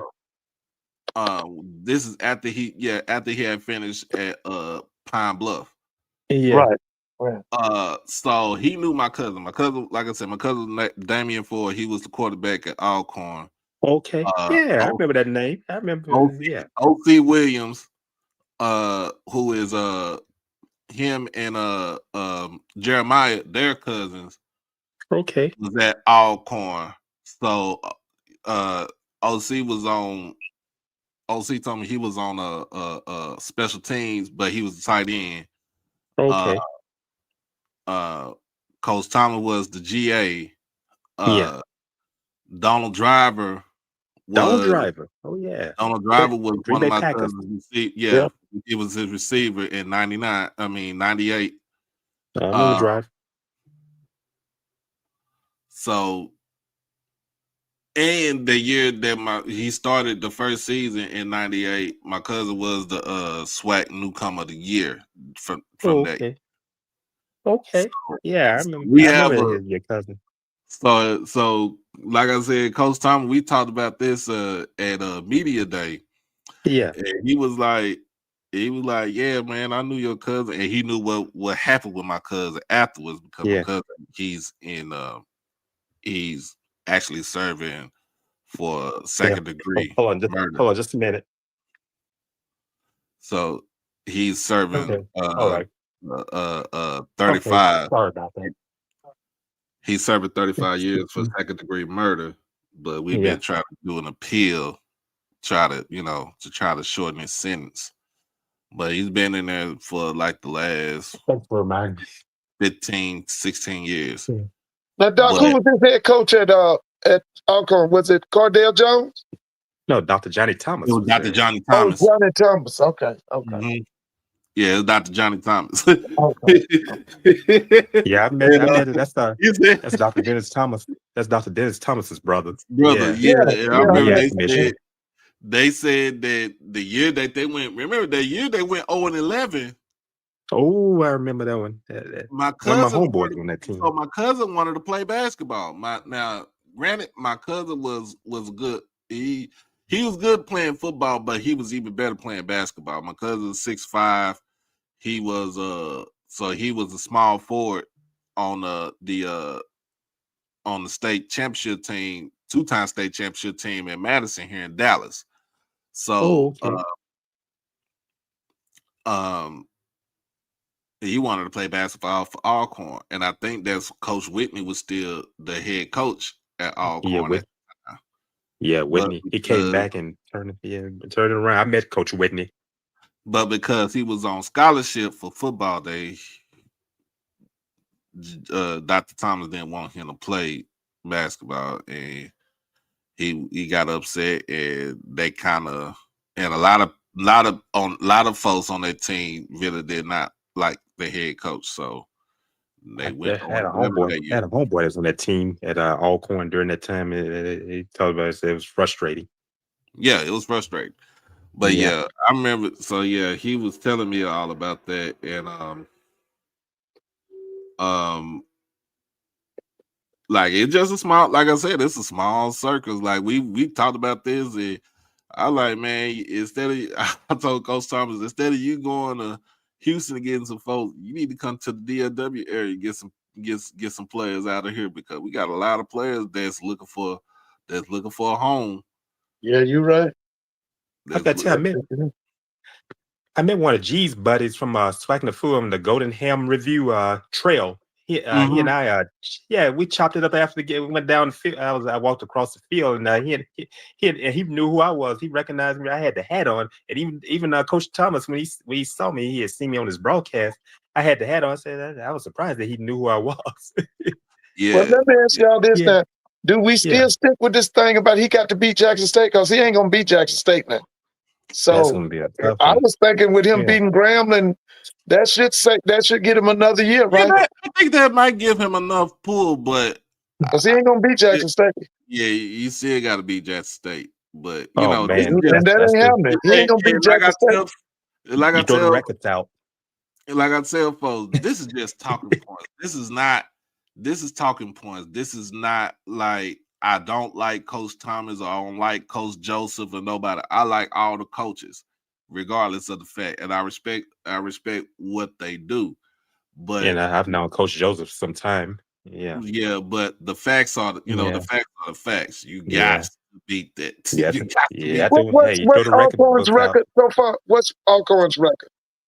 5 is, was it 4 and 5 6? and 6. 5 and Is 6? it 5 and is it 5 and 6? Yeah, because they did a 12-game schedule this season. Okay. So they'll be 5 and 7? If they lose, yeah. They'll be 5. And I've got This is Cedric's second year or third year? Yeah, It's his second season. I met He'll his come back. assistant He'll too. get another year. Hey Doc, you met his? You know he has a podcast. One of his assistants, Leroy Frederick. Yeah, I met him. Blue. We Frederick talked Blue. about that. We talked. I chatted with him after the game. Well, Yeah, I chatted with him as well. Yeah. So yeah, you think about it, like,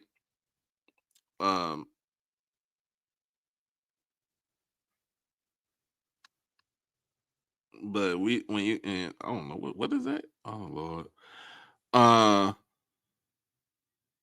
When you think about it, this week is like, to me, I think this week should be a improve your record for the next season. This is Jackson is win and you win. Win this game, you win the SWAC championship game, you host the SWAC championship game. If you lose, that means that Alabama State could take over. It could take over. Let's just say Alabama State lose. I mean, that means that you still win the East, but guess what? You head to Prairie View. Hey, is Andrew Body back? Yes, that's a great question. He should be back this weekend. Okay. But he should be back this weekend, and then he should play a little bit next week for Turkey Day. Okay. I don't think they need to actually play him a lot. Yeah, you have to watch that. Yeah, you have to save him. So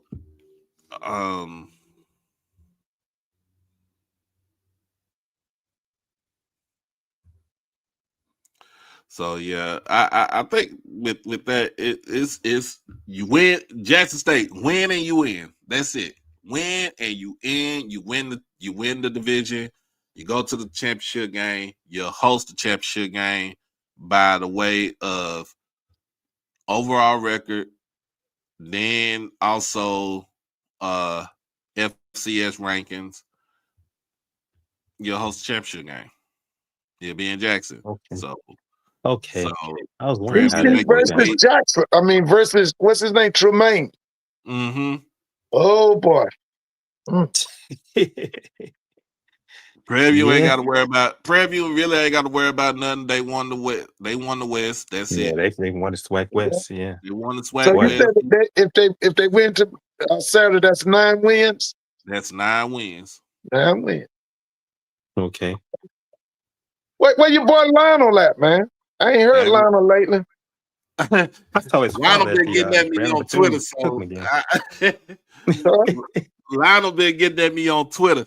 Hey man, Lionel was talking so much shit during the summer. I started to go buy me some Prairie View merch, bro.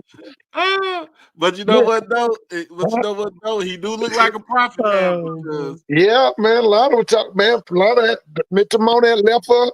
I'm listening to Lionel every night. Man, I started to go get me some Prairie View stuff. Yeah, I saw his father at the Grambling games that I attended, and Lionel Mosby Sr., retired police officer here in Monroe, and he's a longtime Grambling supporter. And I told him about how much his son talks on it. He fell out laughing. Yeah. Yeah, I didn't my know he could talk like that. boy. Well, Yeah, be talking Lionel that big boy talk. Man, He used to be Lionel can quiet, get when he was Lionel growing up. can get with it though, man. But I ain't gonna lie, Yeah, I see. we talked. The first time I met Lionel was this summer, and I remember he played and, basketball. He and Lace Darius Dunn were teammates in high school. Yeah, from Baylor. and Yeah. we talked like, hey, he really did put his foot out there and say, look, we gonna win the West, but that ain't what they want to win. They just don't want to win the West. And I believe what BJ said, Yeah. BJ Jones said, don't give me a coach. Don't give me a coach that said they just wanted to win the division. No. Because he don't want you nowhere near his program. And I understand that. I understand where he's coming from. Well, who does BJ want for the head coach at Southern? I don't even know. That's something I ain't even ask him. Hey, and that's some Marshall Falk. I'm not gonna take up your broadcast, but Marshall Falk, yeah, he's from New Orleans. Came out of Ninth Ward. Came out of George Washington Carver High School, and Yeah, I met his coach. Marshall Falk when he was in high school at Grambling. His coach was named Tree Reese. Tree Reese brought him Wayne Reese, and a boy named man. Jones. That boy was a wingback for Grambling. But well, I'm trying to think his name was Jones. Yeah, Wayne Reese. So he passed away Yeah, from that's COVID. right. He was at was it Carver? What school was he coaching Carver, at? George Washington Carver, the Yeah, Rams. because that's where Marshall went, isn't it? Yeah, he went to Carver. Yeah, orange and green, just like FAMU. Yeah. Now Reese was a graduate of Tennessee State. Tennessee I met State, him. yeah. He's married. He married into the Dickie Chase family. As Leah Chase's daughter's husband. Yeah, that's who he married into the Chase family. Yeah. I remember. They called him Tree Reese. Yeah, Wayne Reese. Yeah, he went to the LA Rams. He played for Big John Merritt. Yeah, he coached at McDonough 35 as That's well. right, That's what he was McDonough coaching 35. until he passed. That's right. He was at McDonough 30. He loved himself some Marshall Falk, man. Oh, Marshall Falk, yeah, came out of Carver. No. The Ninth Ward. No, I'm not saying he went to Grambling. I met him at a camp at Grambling in the summertime. Marshall Falk was there. So was Steve McNair. Steve McNair was from Mount Olive, Mississippi. They came. Yeah, no, he did go to. You're right. He did go to San Diego State. I met him at a camp. State. Yeah, I met him at a camp at Grambling. Yeah, he went to San Diego State. I watched him. I stayed up late and watched the those kid games. that was Marshall Falk's teammate, he went to Grambling. His name was Jones. He was a wingback for Eddie Robinson. I just can't think of his first name. His name Tyrone Jones. I forgot. It was some kind of Jones. He and Marshall Falk were teammates at Carver. Carver, yes, out of Ninth Ward. They had a monster basketball program at Carver. Yeah. Let's see, the MEAC. Yeah. We go to the MEAC. Central and Morgan State. This in Baltimore. Central gonna win. Central end up with 8 wins. I think this is one Central, of the more. Yeah. This is in a 3-4 year run. This has been one of the more productive and successful runs for Coach Trey Oliver. Yeah, Trey just got to beef his defense up a little bit more. Mm-hmm. He just got to beef that front 7 up. Got to beef it up. Got to go get some more of them transfer boys. Mm-hmm. Got to get bigger. Got to get big in that paint, especially in that defensive line. Then Norfolk State versus Howard in DC. This game is at Audi Field. It's not at Green. Right. It's crazy because I just heard that what Coach Scott said on Monday that they only had 2 games at home.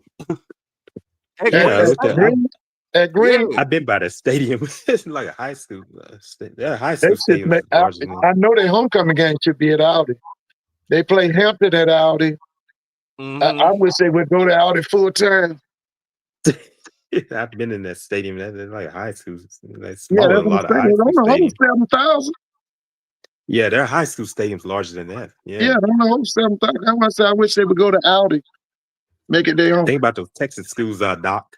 They much man. They that's state of art. I wouldn't call Vic a disappointment because you got to understand. You look It's at the the first team, year. it's his first season. Yeah, But first year. the teams that he played, he Yeah. lost. He lost at least 5 games by 7 points or less. Yeah, they just got the defense straightened out. But let me tell you this. Who is that? Trap Mhm. Monday. Okay, let me tell you what's getting ready to happen. All them boys that the new coach of Virginia Tech don't want, they're gonna all be at Norfolk James State. Franklin. We're talking That about James James Franklin don't yeah. want, they're gonna all be at Norfolk State. All them boys that got 1-year eligibility and 2-year eligibility, and They'll come over to Franklin don't Vic. want them, they're gonna be at Norfolk. You'll see next year.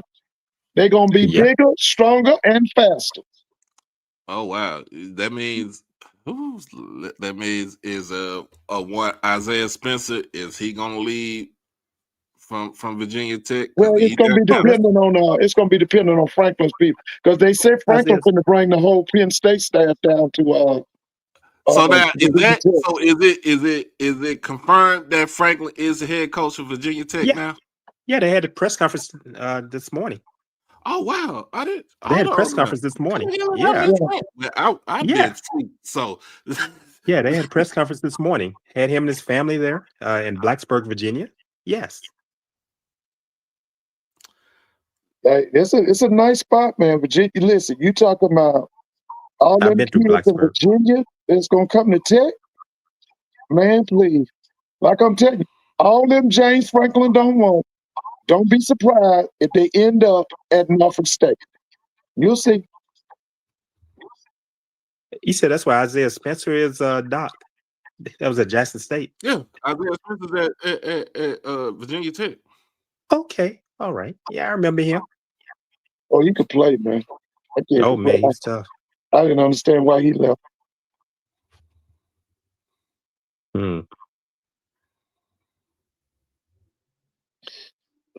Yeah, Franklin is. They had a press conference this morning. They had all the smoke and all when he came into the basketball arena. And his family, his wife. Yeah, they had the smoke going off.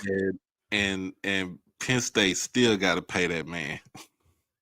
Hey, they said must be the money. Penn State. Yeah. Well, I'm gonna tell you this, with the kind of talent he's going to attract to Virginia Tech, man, this should bring Tech back. Because to be honest with you, man, when it comes to football, the ACC sucks, man. They underachieve. That's a basketball conference. Yeah, basketball conference. Yeah, it's basketball. They underachieve in football. After Because Clemson, right now, to be honest with you, they could, if the playoffs start today, the ACC wouldn't even have a representative. Yeah. Except for hey, you're right, Mr. Ford. I think they talking about the ACC. Yeah. Georgia Tech wouldn't be a representative. Shit, no. Tech lost at North Carolina State, and they sorry. Yeah, I watched that game and watched them lose that game to North Carolina State, and see Dave Dorman's on the hot seat. He was on the hot seat, and they may have helped still the front seven. They don't have them pro prospects up there. They got them. To me, they would be MAC conference kind of players. What you call it? G5 kind of players. G5. Yeah, they don't have first round, second round, third round draft choice kind of kids in their tops in their front seven. That's what's hurting them. That's not an outfit. Now I tell everybody that guy over there at Tech, that Brent Key, he's a hot commodity. That offensive coordinator, Buster Faulkner, they hot commodities, man. See, they are Haynes hot King's commodities, man. Haynes King's father used to coach here in Monroe at Washington Parish High School. John King, High. Yeah, his father used to be assistant coach at Washington Parish High. Oh man, that man is a legend here. He used to be here in Monroe. Yeah, we know it. That man is a legend here at Longview. He's still John King. He's still Yeah, coaching. he has mouth cancer. He's supposed to have surgery. Mm. Yeah, Because Coach King, he has King went to Texas A&M first, right? yeah, he was at Texas Yeah, A&M he was at before Texas Yeah, going to A&M Georgia first. Tech. yeah, that's right. And Yeah. then he came because he got Tech rolling, man. That boy, he the truth, I man. remember his dad here in Monroe area when he was at Washita Parish High. He was an assistant football coach at Washita Parish High before going to Longview. Mm-hmm. He been in Yeah. Longview for a long time. Oh, he's been there for years. Yeah. I remember he's here in Monroe. Yeah, he was here in Monroe, Louisiana, and Coach King. He, like I said, he's I think taking some time. He had to have surgery. He has mouth cancer. I don't know if it's from chewing tobacco. You know, a lot of these coaches going to chew tobacco, and these players, you know, they get chewing that tobacco. That stuff works. That's a health hazard. Yes, it is. Oh yeah, Yeah. so Chris, the payout did get reduced. It got reduced to $9 million since Virginia Tech actually went ahead and signed a contract. So, but still, he's still paying. They still paying them $9 million. Hey man, that's nice. I could use that money right now. I mean, he would not have took the Virginia Tech job. Yeah. He would have got $50 million. Listen, man, Franklin gonna be a force in that ACC, man. Yeah, you'll see. That's gonna be interesting. He gonna be a force because he can recruit the whole country, man.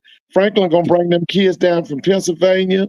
He gonna bring them kids down from within the South.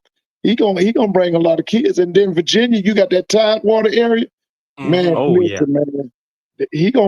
Virginia Tech's are gonna come back under him. You'll see. They're gonna come back. Go ahead. Yeah, Doc. He says he's ready. He says he's ready for Enter Sandman by Metallica. He says he's ready to hear that in the fall. Oh yeah, well yeah. Hey, I'm gonna be honest with you. He got it. Ready for Enter Sandman. But like you said, Mr. Ford, like you said, whoever that he don't want or he send him to the portal, they probably end up at Norfolk State like this fourth day. They're gonna bring them. They're gonna go to Norfolk, man. One of the schools, Hampton. You think they're coming to Hampton or one of those kind of schools? They're coming to play for Vic, man. Because see, Vic, like I told everybody this year, Vic was too small on the defensive line. He was too small on the offensive line. I know that against Towson. More athletic. He's got to be the 6'5", 6'6", 6'7" offensive lineman. He's got to get bigger, stronger, faster on that defensive line. He gonna get them kids from Virginia Tech. You'll see. He gonna get them. Yeah.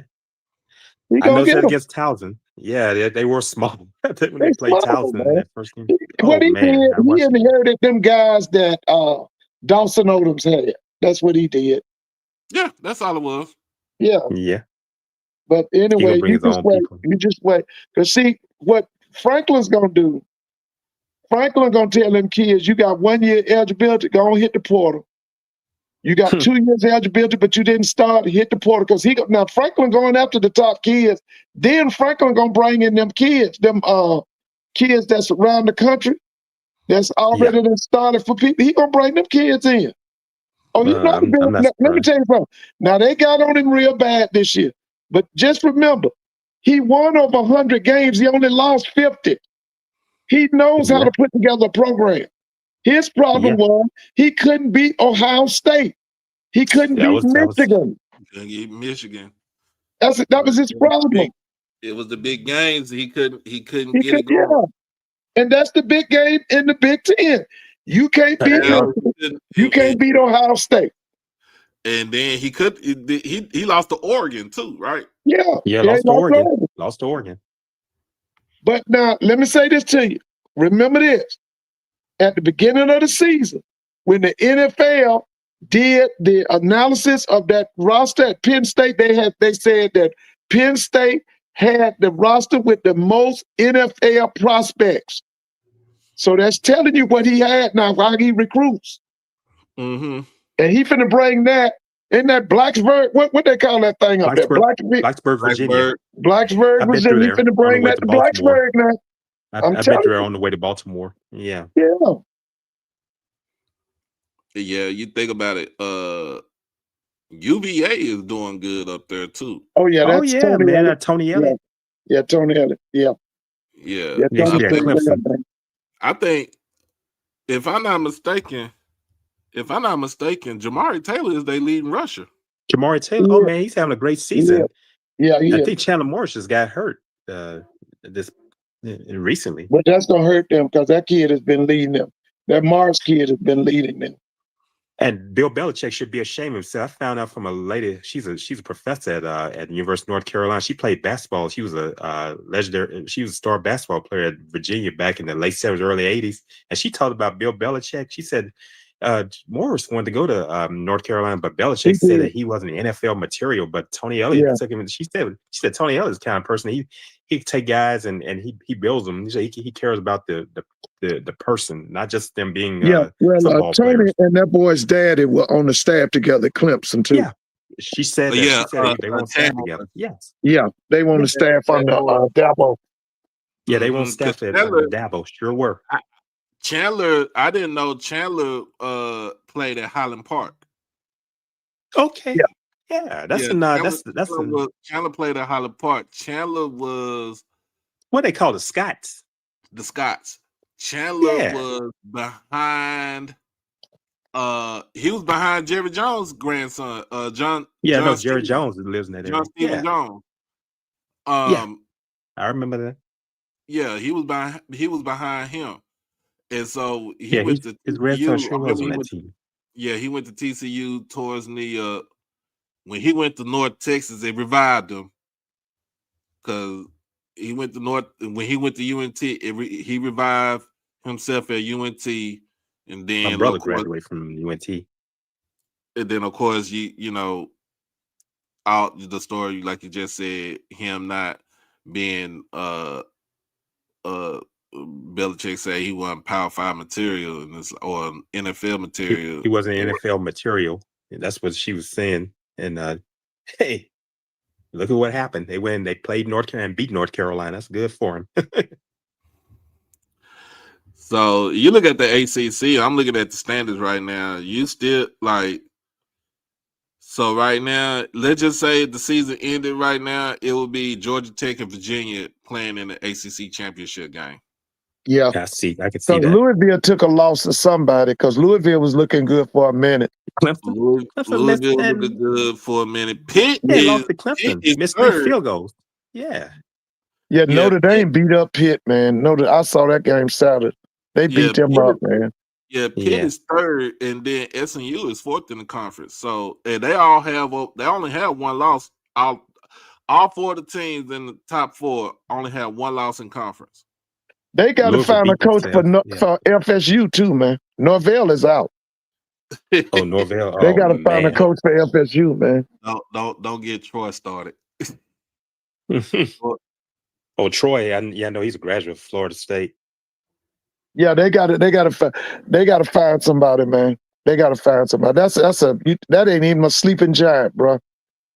That's pathetic. You in Tallahassee, Florida, and you ain't got a major program. Florida State should be top 10 every year, man. You know, it's bad business if Clemson, if Wake Forest is better than Clemson. There you go. Wake Forest. That's why I said the ACC might not even have a representative in the college football playoff, man. The ACC football is terrible, man.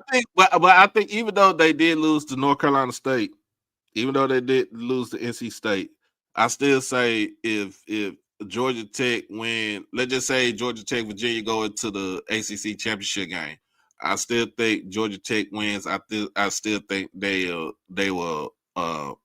play in the college playoff. They'll be the only representative for the college playoffs. They got to win the rest of the game. They got to win the rest. They got to win that ACC. Yeah, they got to win the ACC. Tech is too shaky on defense. They play what, clean old fashioned. Oh boy.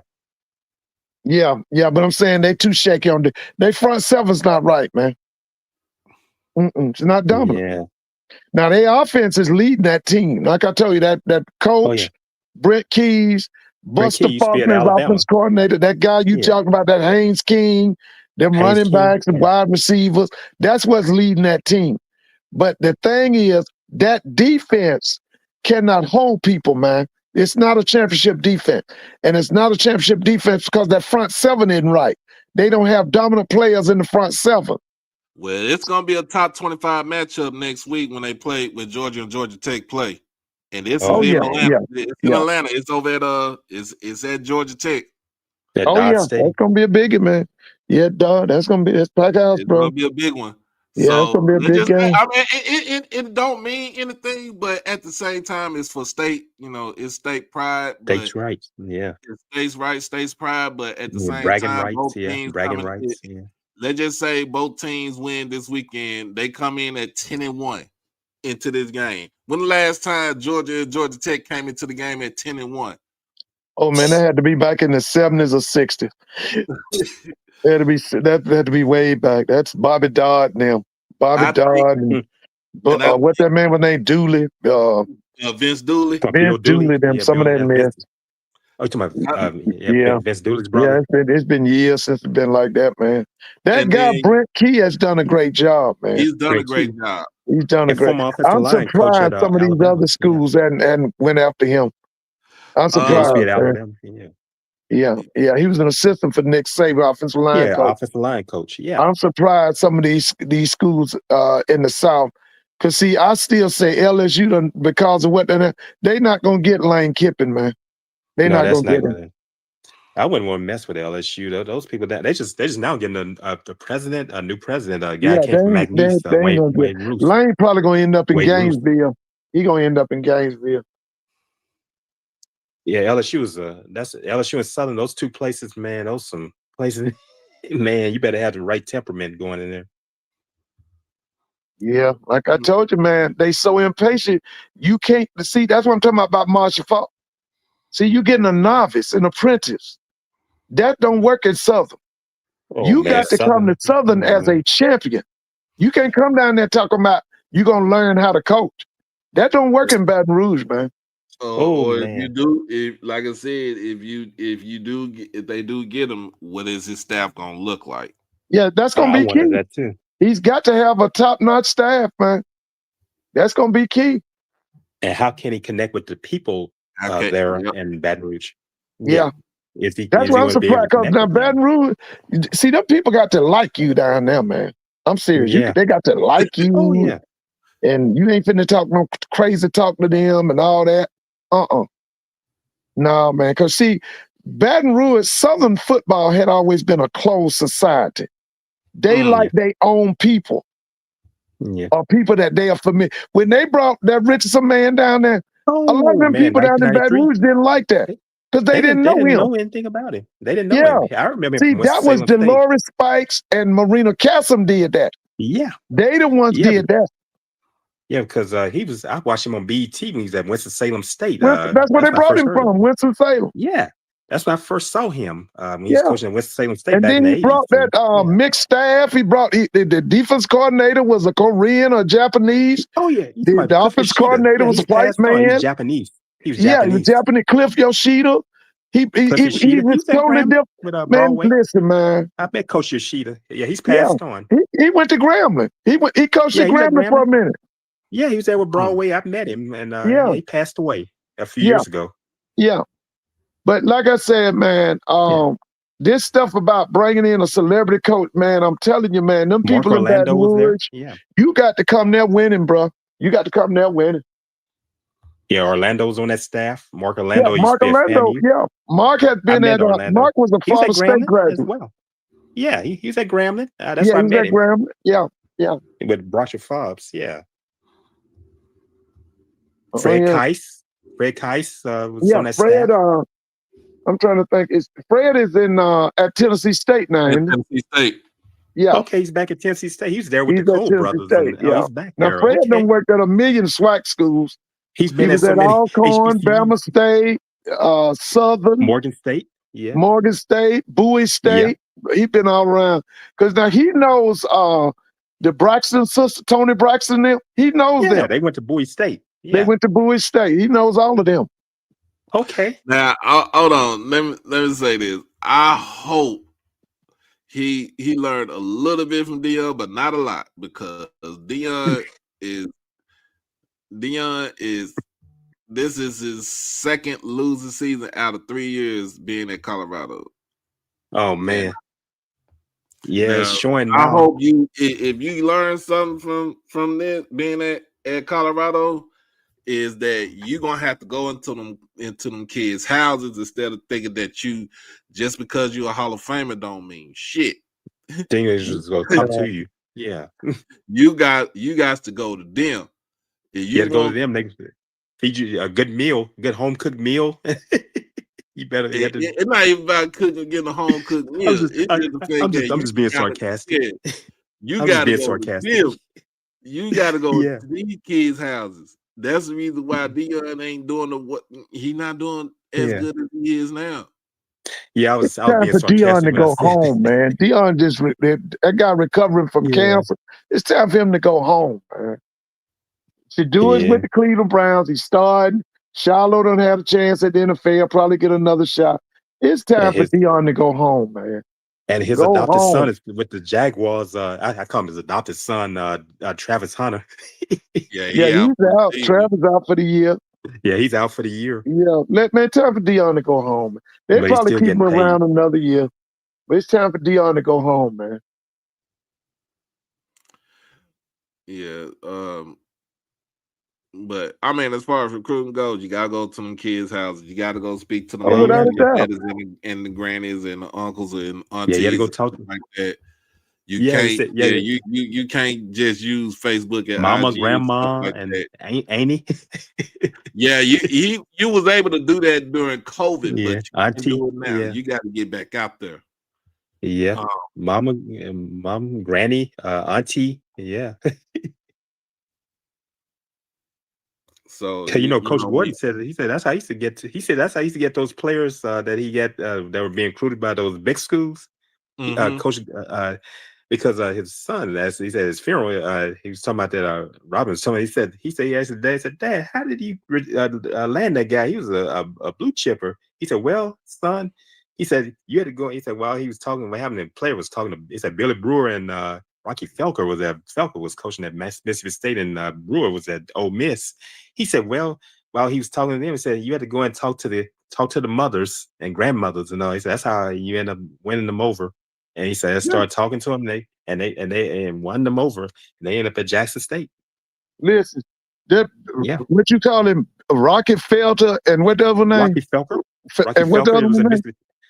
The one Billy from Brewer. Ole Miss. What's his name? Billy Brewer. Used to Boy, be at them was Louisiana two of Tech the in biggest Southeast rednecks Louisiana. listen, them was two of the biggest rednecks in America.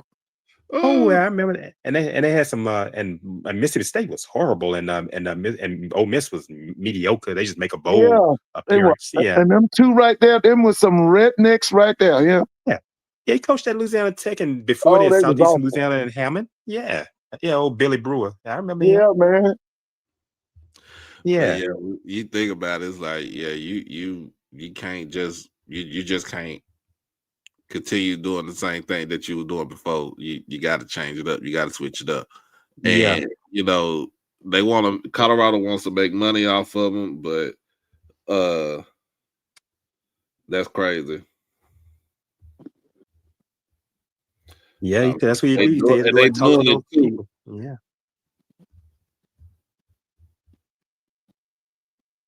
Yeah, you're They right do about it. that, Doc. You had to talk to him. Yeah, you gotta go talk to these folks, man. Yeah. So let get back to the coaching. Yeah. I'm gonna say this. Let's just say, okay, so let's get back to this. If Kentucky State win on Saturday against Newberry, because they on That's the road, gonna be they on rough, the road Doc. taking on Newberry. They playing Newberry. Yeah, that's Okay. gonna be rough. It's gonna be a rough game. Yeah, it's gonna be rough. It'd be a very interesting game. They have to come. They will have to start off fast, and they have to get out. They have to start scoring early. Yeah. Let's just say if he get past the first round, how big of a name is Felton Huggins' name in the coaching search? That's a great question. It's kind of like a Midnight Star song. I'm curious, alumnus of Kentucky State like that song. I'm curious. You just asked a great question, Doc. I'm curious how that would look with Felton Huggins. It's just a lot of people have their eyes on him this weekend. like I say, a lot of people gonna be watching, and they've been. When I was down at Columbus to see Albany State and Fort Valley, there were FAMU people that checking Quinn Gray out. Cause see, that thing with him is he ready? Personally, he's better than what they got down there now. That's what I say. I think he's been ready. Yeah, Quinn Gray. but there were people in Columbus from FAMU that they were there checking him out. Okay, and one of the main ones was Vaughn Wilson. But I mean, Vaughn them gonna put it on. It was HBCU game day, but they watching him. Yeah. They trying to see, just like people are gonna be watching that Flowers guy. They trying to see, is he ready to go to FCS? Oh yeah, Vaughn I was think he's Vaughn ready to got go to FCS because he was under some. I forgot whose staff he was under. He was under somebody's staff as an offensive coordinator. And they worked at Gray worked at Alcorn and all these other schools. I'm trying to remember. I'm trying to remember what's that, because I gotta go back to that interview that we had last year and see what staff he's told me he was under somebody's staff after he left the high school ranks. And Vaughn Wilson's godson's on the team at Albany State. Oh well, yeah. He has godson on the team. Yeah. Well, I still say that next year Quinn Gray's in Tallahassee. Yeah, and I think if Quinn Gray if he goes to Tallahassee, he's cleaning house. Oh yeah, he's cleaning house. Oh yeah. He might keep Henry Burris as an OC, but I think he's cleaning house. He's gonna. Yeah, I think he is too. I don't think that's even a problem. I think he's definitely gonna bring his own people in. Mm-hmm. I think if Coach Flowers goes somewhere, whoever he goes to, he's cleaning house. Yeah. Maurice Flowers. Yeah. Maurice Flowers. Yeah. I think he's cleaning house.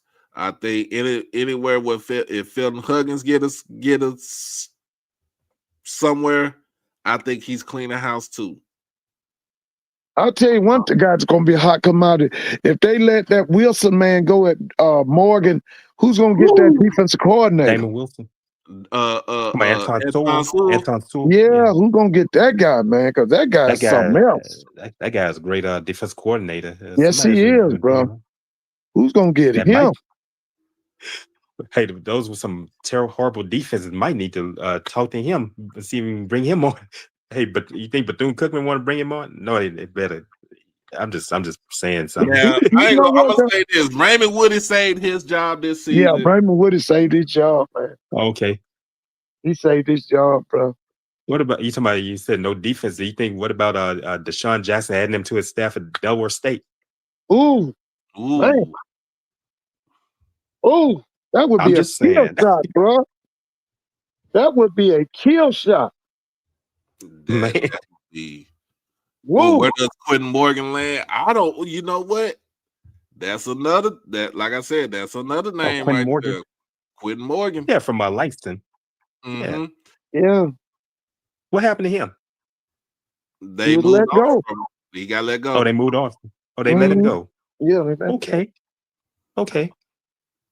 But his name, like I said, his name been hot in them streets.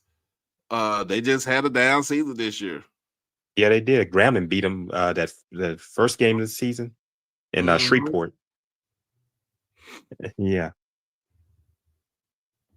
So when you think about it, what are these teams? Hey, and by the way, Doc, I saw what North Carolina State got. No, I'm sorry.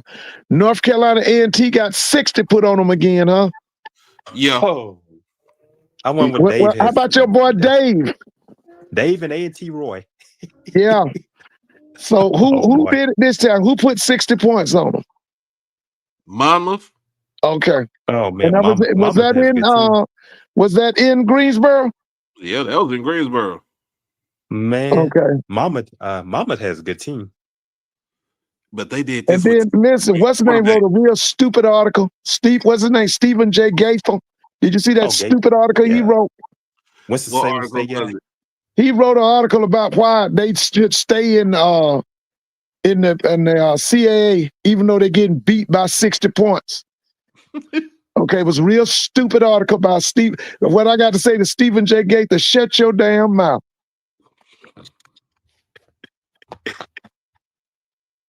If you get a chance, go read that stupid article about Stephen J. Gaither about why A&T should stay in the CAA even though they're getting beat by 60.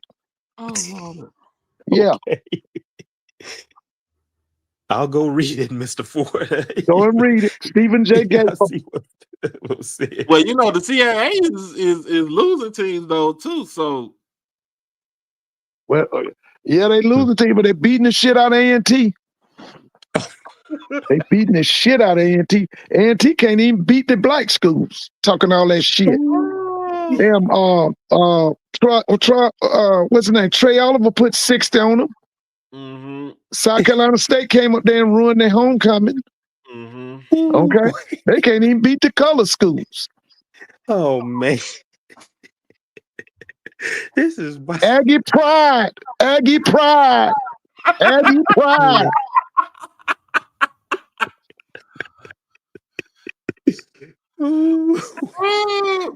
That's not like that. That's not that. They still get beat when they come back to the meet. Yeah, they get the shit beat out of them. The last time I went to GHO in 2019 when they were still in the MEAC, and I attended. That's when they beat Howard badly that day, 64-6, and yes, when I went to GHO that year, that was when they said when they were in the MEAC, and that was before the pandemic. You can pray to Yeah, all it changed your after that. gods and all your people. That's when they were rolling. Jermaine Martin It's and all still of them were Jackson still there. State by 40. Aggie pride, Aggie pride. And I met some. I have a good relationship with some of those Aggies and the others, but yeah, they catching it, man. Oh, listen, man, we loaded with them down here in Atlanta. Yeah, I By know the way, some of those alumni. Doc, y'all know that Jesse's in the hospital. Yeah, Jesse Jackson's not doing Jesse well. Jackson's in the hospital. You know, he's an Aggie. Yeah, he's on life support. Yeah. Oh. Yeah. Yeah. He used to come to GHO. Yeah, he did. Yeah, that's right. Yeah. He went used to to be there. A&T, right? Yeah, he played for A&T. Yeah. Okay. He went to Illinois Champaign Urbana first, and then he transferred to A&T because he's from a little town outside of Greenville. Yeah, Greenville, South Carolina. Okay. Yeah, he was in school with the Greensboro 4, Doc. Mm. He was there with the Greensboro 4. He was in school with them. Okay. Yeah. Well, pull through, Jesse, man. Hey. Yeah. He and Andrew Young about the only ones that left from the King, with Martin King's group that were at the Lorraine Motel. He and Andrew Young, the only two that are left. Oh yeah, and then Al Sharpton is still alive. So yeah, but the guys that were there on that balcony with Dr. King, the guys assassinated. On the balcony. Yeah, Jesse Jackson and Andrew Young. They're the only two left. Yeah. Andy's in his 90s. He's in his 90s. I think Jesse's 84.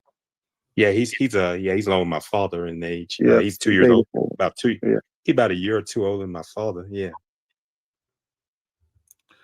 Well, yeah, man. Hey, I hope he get better. But if that's gonna be a blow to the black community for the ones that that live through it. I saw him in person. He spoke here in '84. That was back when he was making the run for president. He spoke out at what's now University of Louisiana Monroe's Northeast at the Ewing Coliseum. It was Ewing before Fannie Ewing. And I saw him speak, and then I saw him in Chicago. My mother went to her national convention. She's an AKA. They had their national convention in 1998 in Chicago. Mm-hmm. He walked right past us. He's a tall guy, 6'4". Yeah, former athlete. He's 6'4". He's not a little guy. My father and I saw him. He had people around him, and he's tall. Yes, high school coach. He was so good in high school. His high school coach envisioned him being an NFL quarterback. This was in the late 50s. Oh So that's wow. why they He was a sent him to that quarterback. white school. They sent him to Champaign, Urbana, Champaign, Illinois, and then he transferred Illinois. to A&T. Yeah, because they said them folks sent him back because just like them white girls. Yeah, I remember. Yeah, I remember him. Yeah, I know he went to A&T, and Yeah, after he transferred from Illinois, Champaign, Urbana.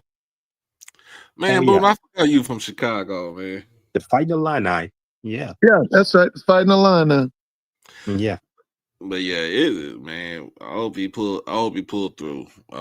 We just hope he pull through. But if he don't, man, it's gonna be a national day of mourning for all black folks. Yeah, he's my cousins. I have cousins that are his frat brothers, at Omega Psi Phi, and yeah, Oh yeah, yeah, it was Founders Day on Monday. Shout out to all the yeah, true. Yeah, shout out to yeah, I have the cousins. men to the men on Yeah, Omega Psi Phi. yeah. It was that Founders Day yesterday. I saw a lot of guys posting on Facebook, and they had their paraphernalia on. Yeah. You know, one of the things they always said was the guy who helped found it, Omega Psi Phi, Ernest Just. Supposedly he did a Just. genetic study for Adolf Hitler.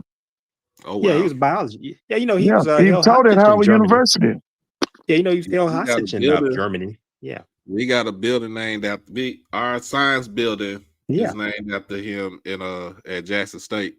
Yeah, Ernest yeah, Just. yeah. He was a Dr. Ernest biologist. Just. Yeah, he was from Orangeburg. From Orangeburg, South Carolina, I believe. Oh, he's from Orangeburg?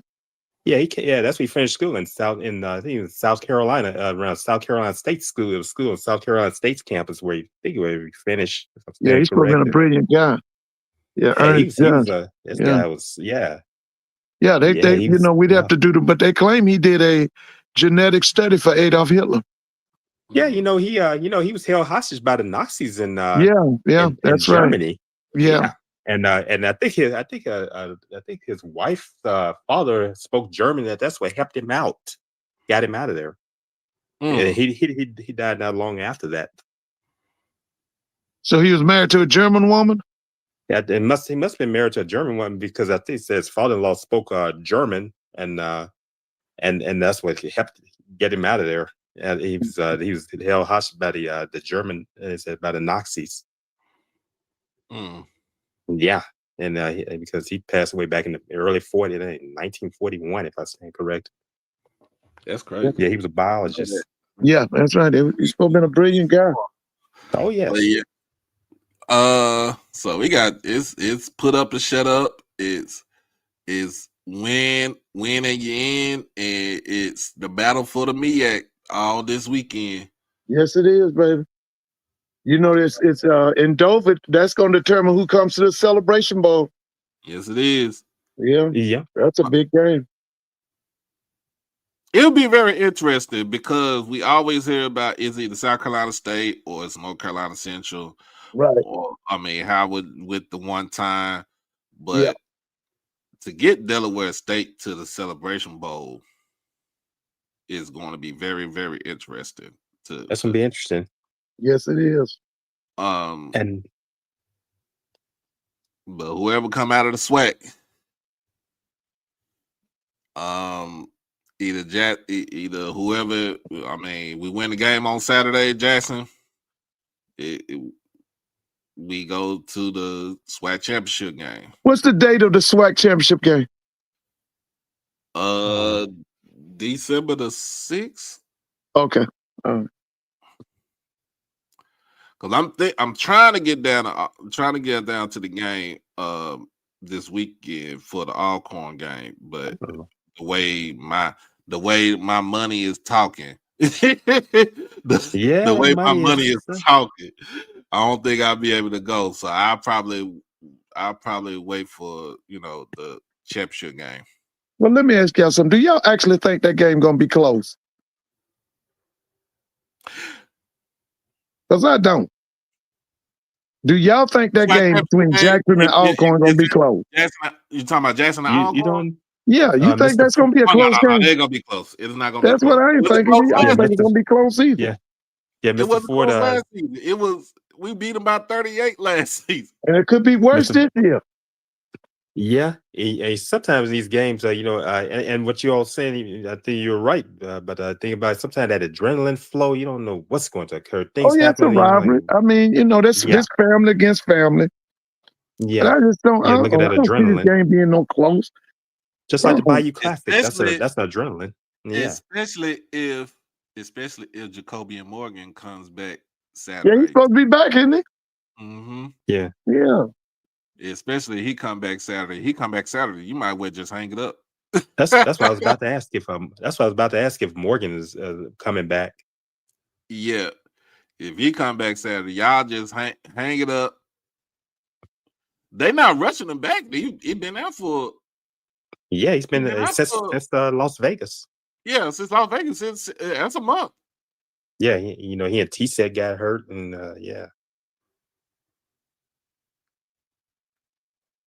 yeah, I was wondering about that, and yeah, because Morgan, because he got hurt in that Southern Miss game. He got hurt twice. Yeah, but he still stayed up in there. Yeah. But yeah, when you look at it, man, look, if Jacoby and Morgan come back Saturday, and with that running game, he really ain't got to do too much. Right.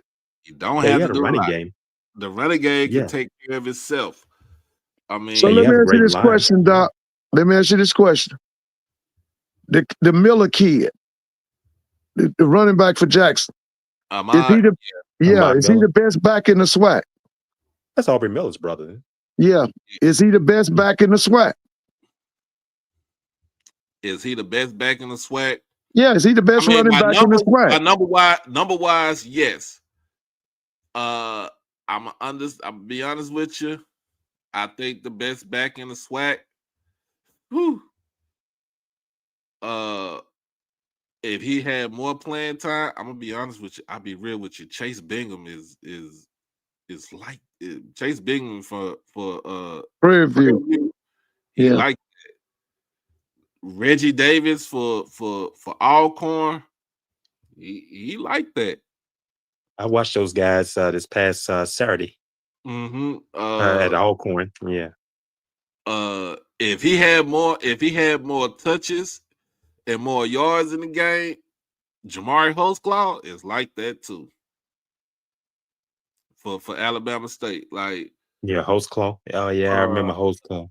Athian Riffro from Texas Southern, he could tote the rock, but statistically, it's Ahmad Miller. All that boy need is 91, 92 yards to bust 1,000. Right. Is Trey Holly out of as Southern after this season? Yes, he is. I think he is. No, if you get the Marshall Falk kid, he ain't going. Yeah, if Marshall Falk comes down there, he stays. Get hired there, he's staying. He'll stay for Falk. Yeah, because they play the same position, and Marshall gonna get him ready for the league. Because he's definitely listen. He's an NFL caliber kid now. Oh man, Holly, I remember from high school. He's in Farmville, Louisiana. That's what I said. If they get Marshall Falk, no, he ain't going nowhere. And then let's say like, let's say like this: if Jacoby played the first half, let's just see how the game goes on Saturday. If it's a blowout, Jacoby ain't even staying in that game. He get ready for the SWAC championship game. Yeah. Oh yeah.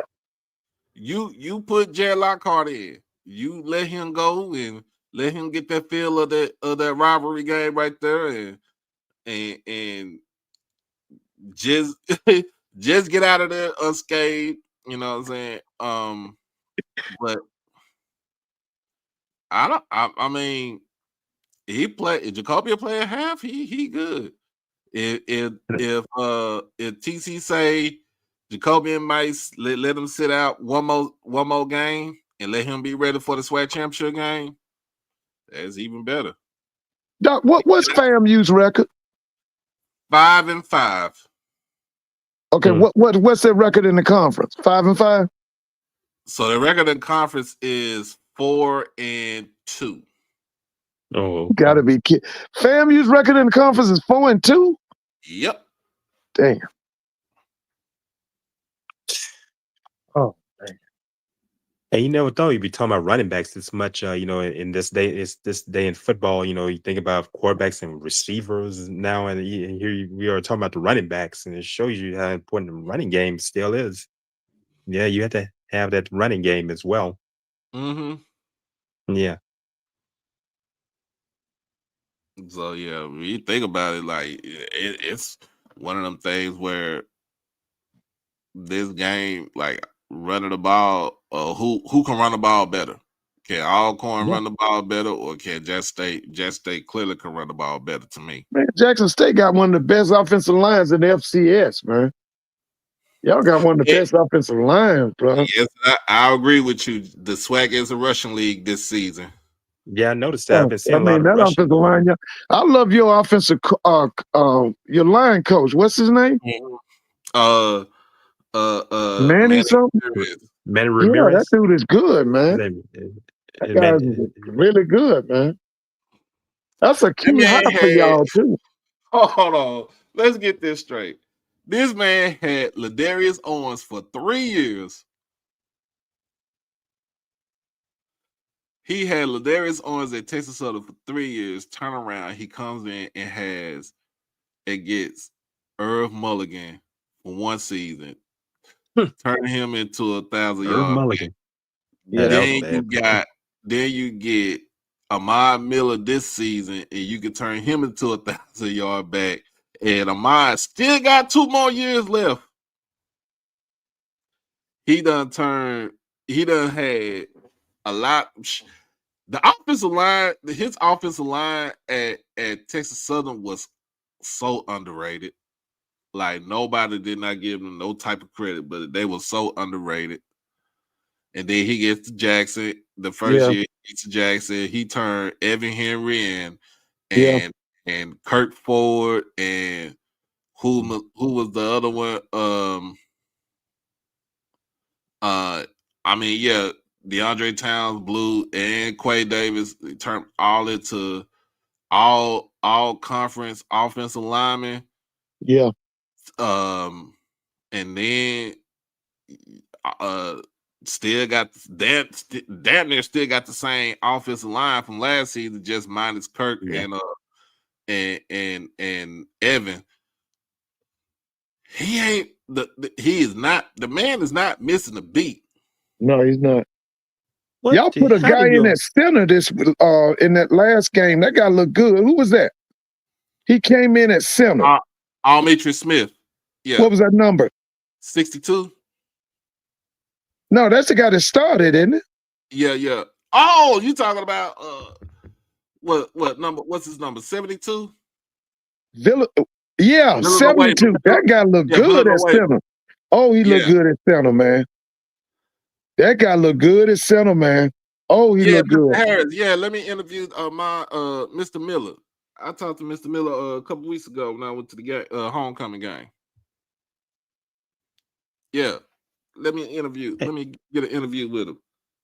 Oh, shout out to Aubrey. They the Saskatchewan his Saskatchewan team won the Grey Cup.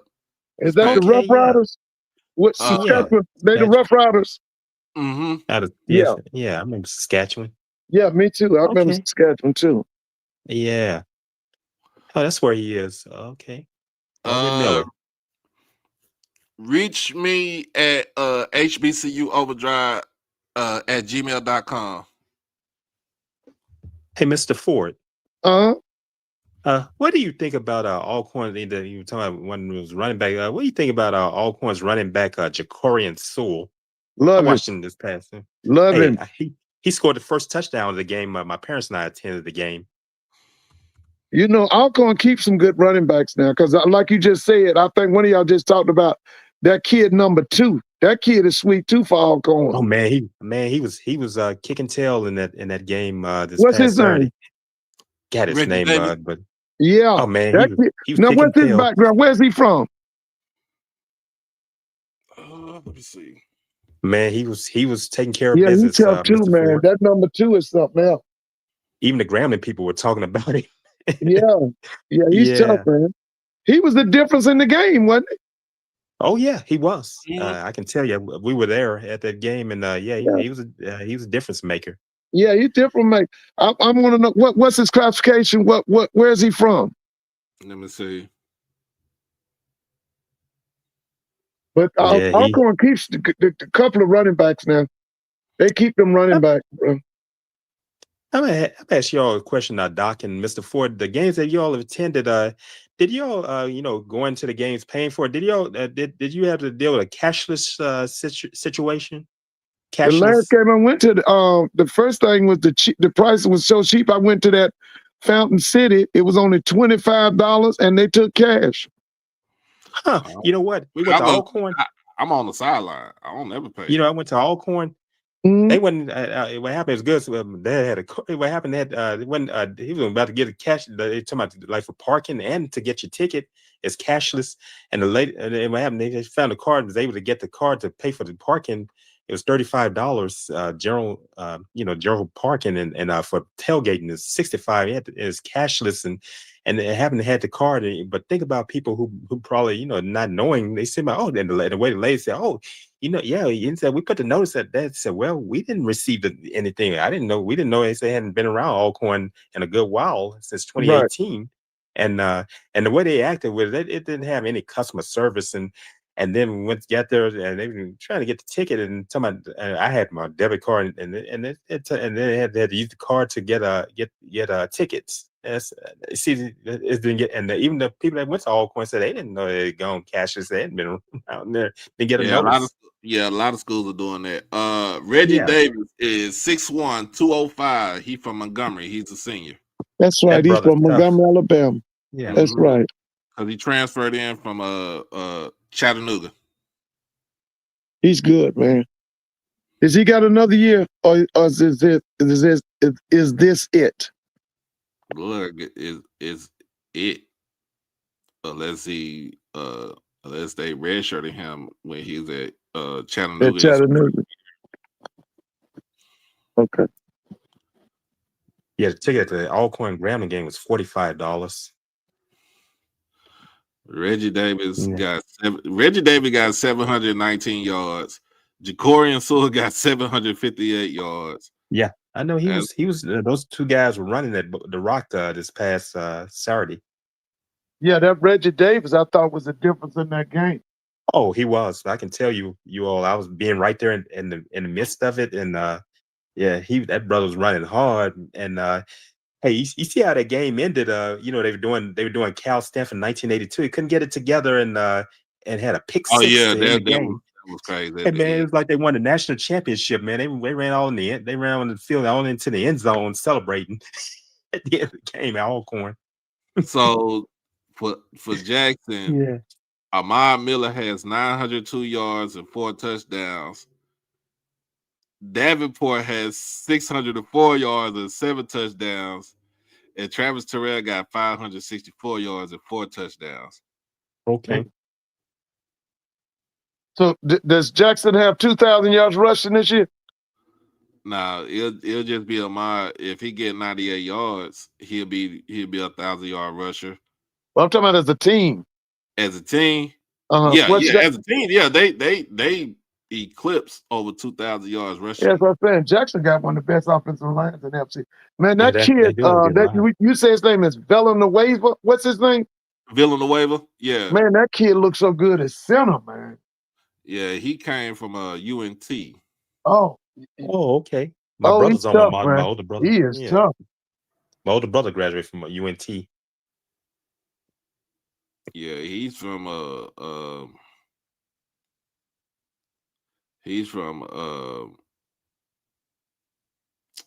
Houston, I think. Yeah, with the Katy. Oh yeah. Oh, Katy, man, that's a powerhouse football program. That's big time program. Oh, Katy got about 10 schools in their area, so yeah. I don't know if he went to Katy or Taylor or Pato. I remember Katy High, man. They had a powerhouse. Now, what you think about Tremaine Jackson getting on that high school scene next year? I Doc. think it's good. Huh? I think it's good. That's what I'm saying. Cause now he gonna get some big time players in there, man. They're gonna get bigger and better at Prairie View. I he's think gonna bring his own people. I think what he just put out too is good also. I think what he just put out also was good. Hey, because of the transfer portal window only one window this time. Yeah. Oh, it's one window. Uh-huh. Oh, okay. There's only one window this time. And okay. And now you just got to make the best of it. When that window closed, he's telling you if we offer you now, yeah, if we offer you now, you better take it. Because the guy that's his offense coordinator, what's his name? I don't know his offensive coordinator. Oh, I don't even know who those coaches. He was at one time. He was at Jackson. He came to Prairie View from Sam Houston. Oh, okay, Sam Houston. Oh yeah, from Huntsville, Texas. Yeah, what's that guy's name? He's offense coordinator at Prairie View right now. I don't know. You already just said Sam Houston. I don't talk to folks from Prison City School. That's Huntsville. What is that? Huntsville, Texas. Yeah, they got a big prison out there or something, don't they? Yeah, that's where that prison's located.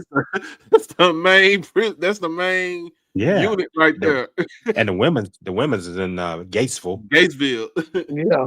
Yeah, I had a But I was going to ask you, do you think that guy's a head coaching possibility? The offense coordinator Prairie View, is he ready to be a head coach? I don't know. I don't know yet. Because I think he is. I don't know. I don't know. It's a possibility, but I wouldn't know just yet. Chris Buckner. Yeah, that's the offense coordinator at Prairie View, right? Mm-hmm. I think that guy's ready to be a head coach too, man. I didn't know who was on his staff. They talked to him so much. I didn't know who was on his staff. Yeah, that guy he goes viral so much. Man, they've been bombing people out here. I told you, one of them games, that Cam Peterson kid almost threw for 500 yards. Yeah. And it's a dude that came from North Crowley. He was the offensive coordinator. Oh, I remember North Crowley. Out of Fort Worth, isn't it? Yeah, that's Fort Worth. Yeah. I know his name is Eli. I know he went down to Hutto out of the Austin area as a head coach. But he had one of the more prolific offenses in the state in high school football. What's his name? I forgot his last name. His first name is Eli. I forgot his last name because they did a whole piece on him last year, right before the state championship game. North Crowley. Yeah. Mm-hmm. And North Crowley is rolling. South Lake Carroll is rolling. South Lake Carroll. I remember that program. I remember when Todd Dodge was coaching there. Now I see his son is coaching. Son coaching. Riley is coaching now. I remember that father-son championship game. Did y'all notice that HBCU did all them games? Charlie Neal wasn't on none of them telecasts. Did y'all notice that?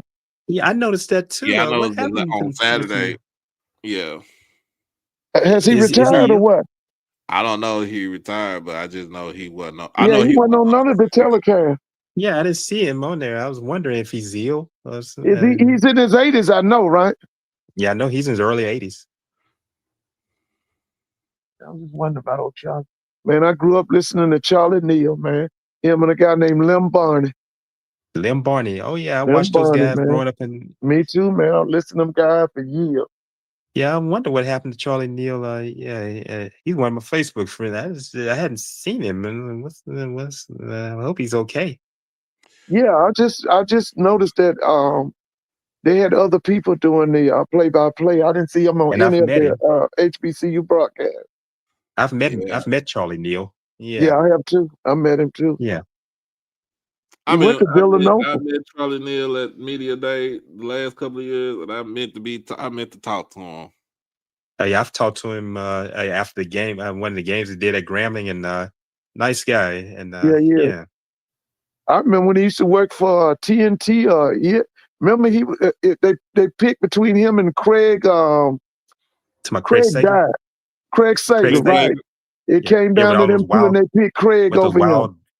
With those wild suits on. Yeah, Craig died of cancer, I think.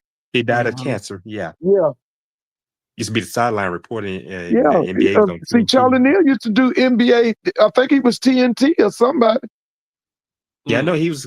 I know after BT, he was going. He was doing ESPN U games. He sure was. I remember that. Yeah, that was back in the 80s. Right? HBCU game in the 90s. He was doing he's doing ESPN U games after BT. I think it was the early 2000s. After when BT ended doing sports.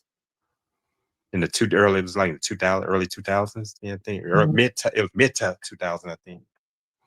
Yeah. Well, shoot, I'm looking at the time. Well, everybody, we can continue this conversation on Friday night, but the brother got to go to work tonight. Understandable, man. You have to pay the bill. And I have a doctor's appointment tomorrow. I gotta get myself ready. Oh yeah. Yeah, I know Jackson State playing Auburn right now, and I know we were down like about 20 in the game. Ooh. I had to come on and talk to you all. That's kind of a relief for me.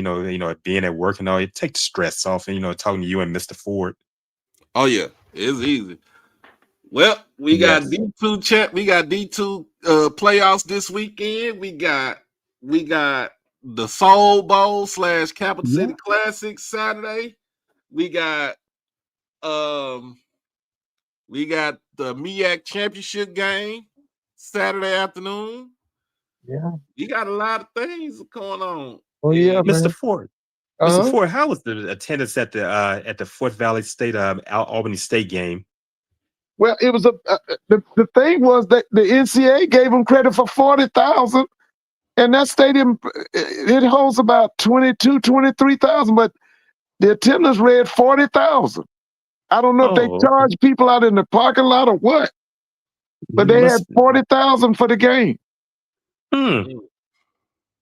But that stadium only holds about 23,000. Oh, okay. That's in Columbus, Georgia. Yeah, Fountain City. It's a really big class. I'm torn about it because I still think they need to go back home because that's too much money to be issued out by that bank to them. They need to have that money. With this economy we in, that game needs to go back to Albany and to Fort Valley. And the way you're talking about it make me want to attend that game one day. Man. Oh, Columbus is big enough. I mean, it's still, everybody, you can see everybody. It's just a really nice classic, man. Yeah, Columbus. My neighbor Columbus, lived in Columbus. She's it's Columbus, Georgia, then it's Phoenix City, Alabama. Phoenix City, Alabama. So it's like where Georgia and Alabama comes together. Oh, it's on the border. Right, it's on the border. Okay. And there's a lot of people in that Columbus, Phoenix City area. My father, they played in Phoenix City, Alabama back in the 60s. He was gigging. I think he's playing with Lil Milton. He was touring with him, and he played in Phoenix City, Alabama. And they say he had a known DJ there called Hound Dog, and he was talking about him. He said he was a character too in back in the 60s. Yeah, they it's a nice classic, man. Like I told you, man, I just feel like Auburn State's got to get another coach, man, because I think Quinn Gray ends up in Tallahassee. You think he's going to end up at FAMU? He gonna be back in his alma mater? Man. Oh yeah.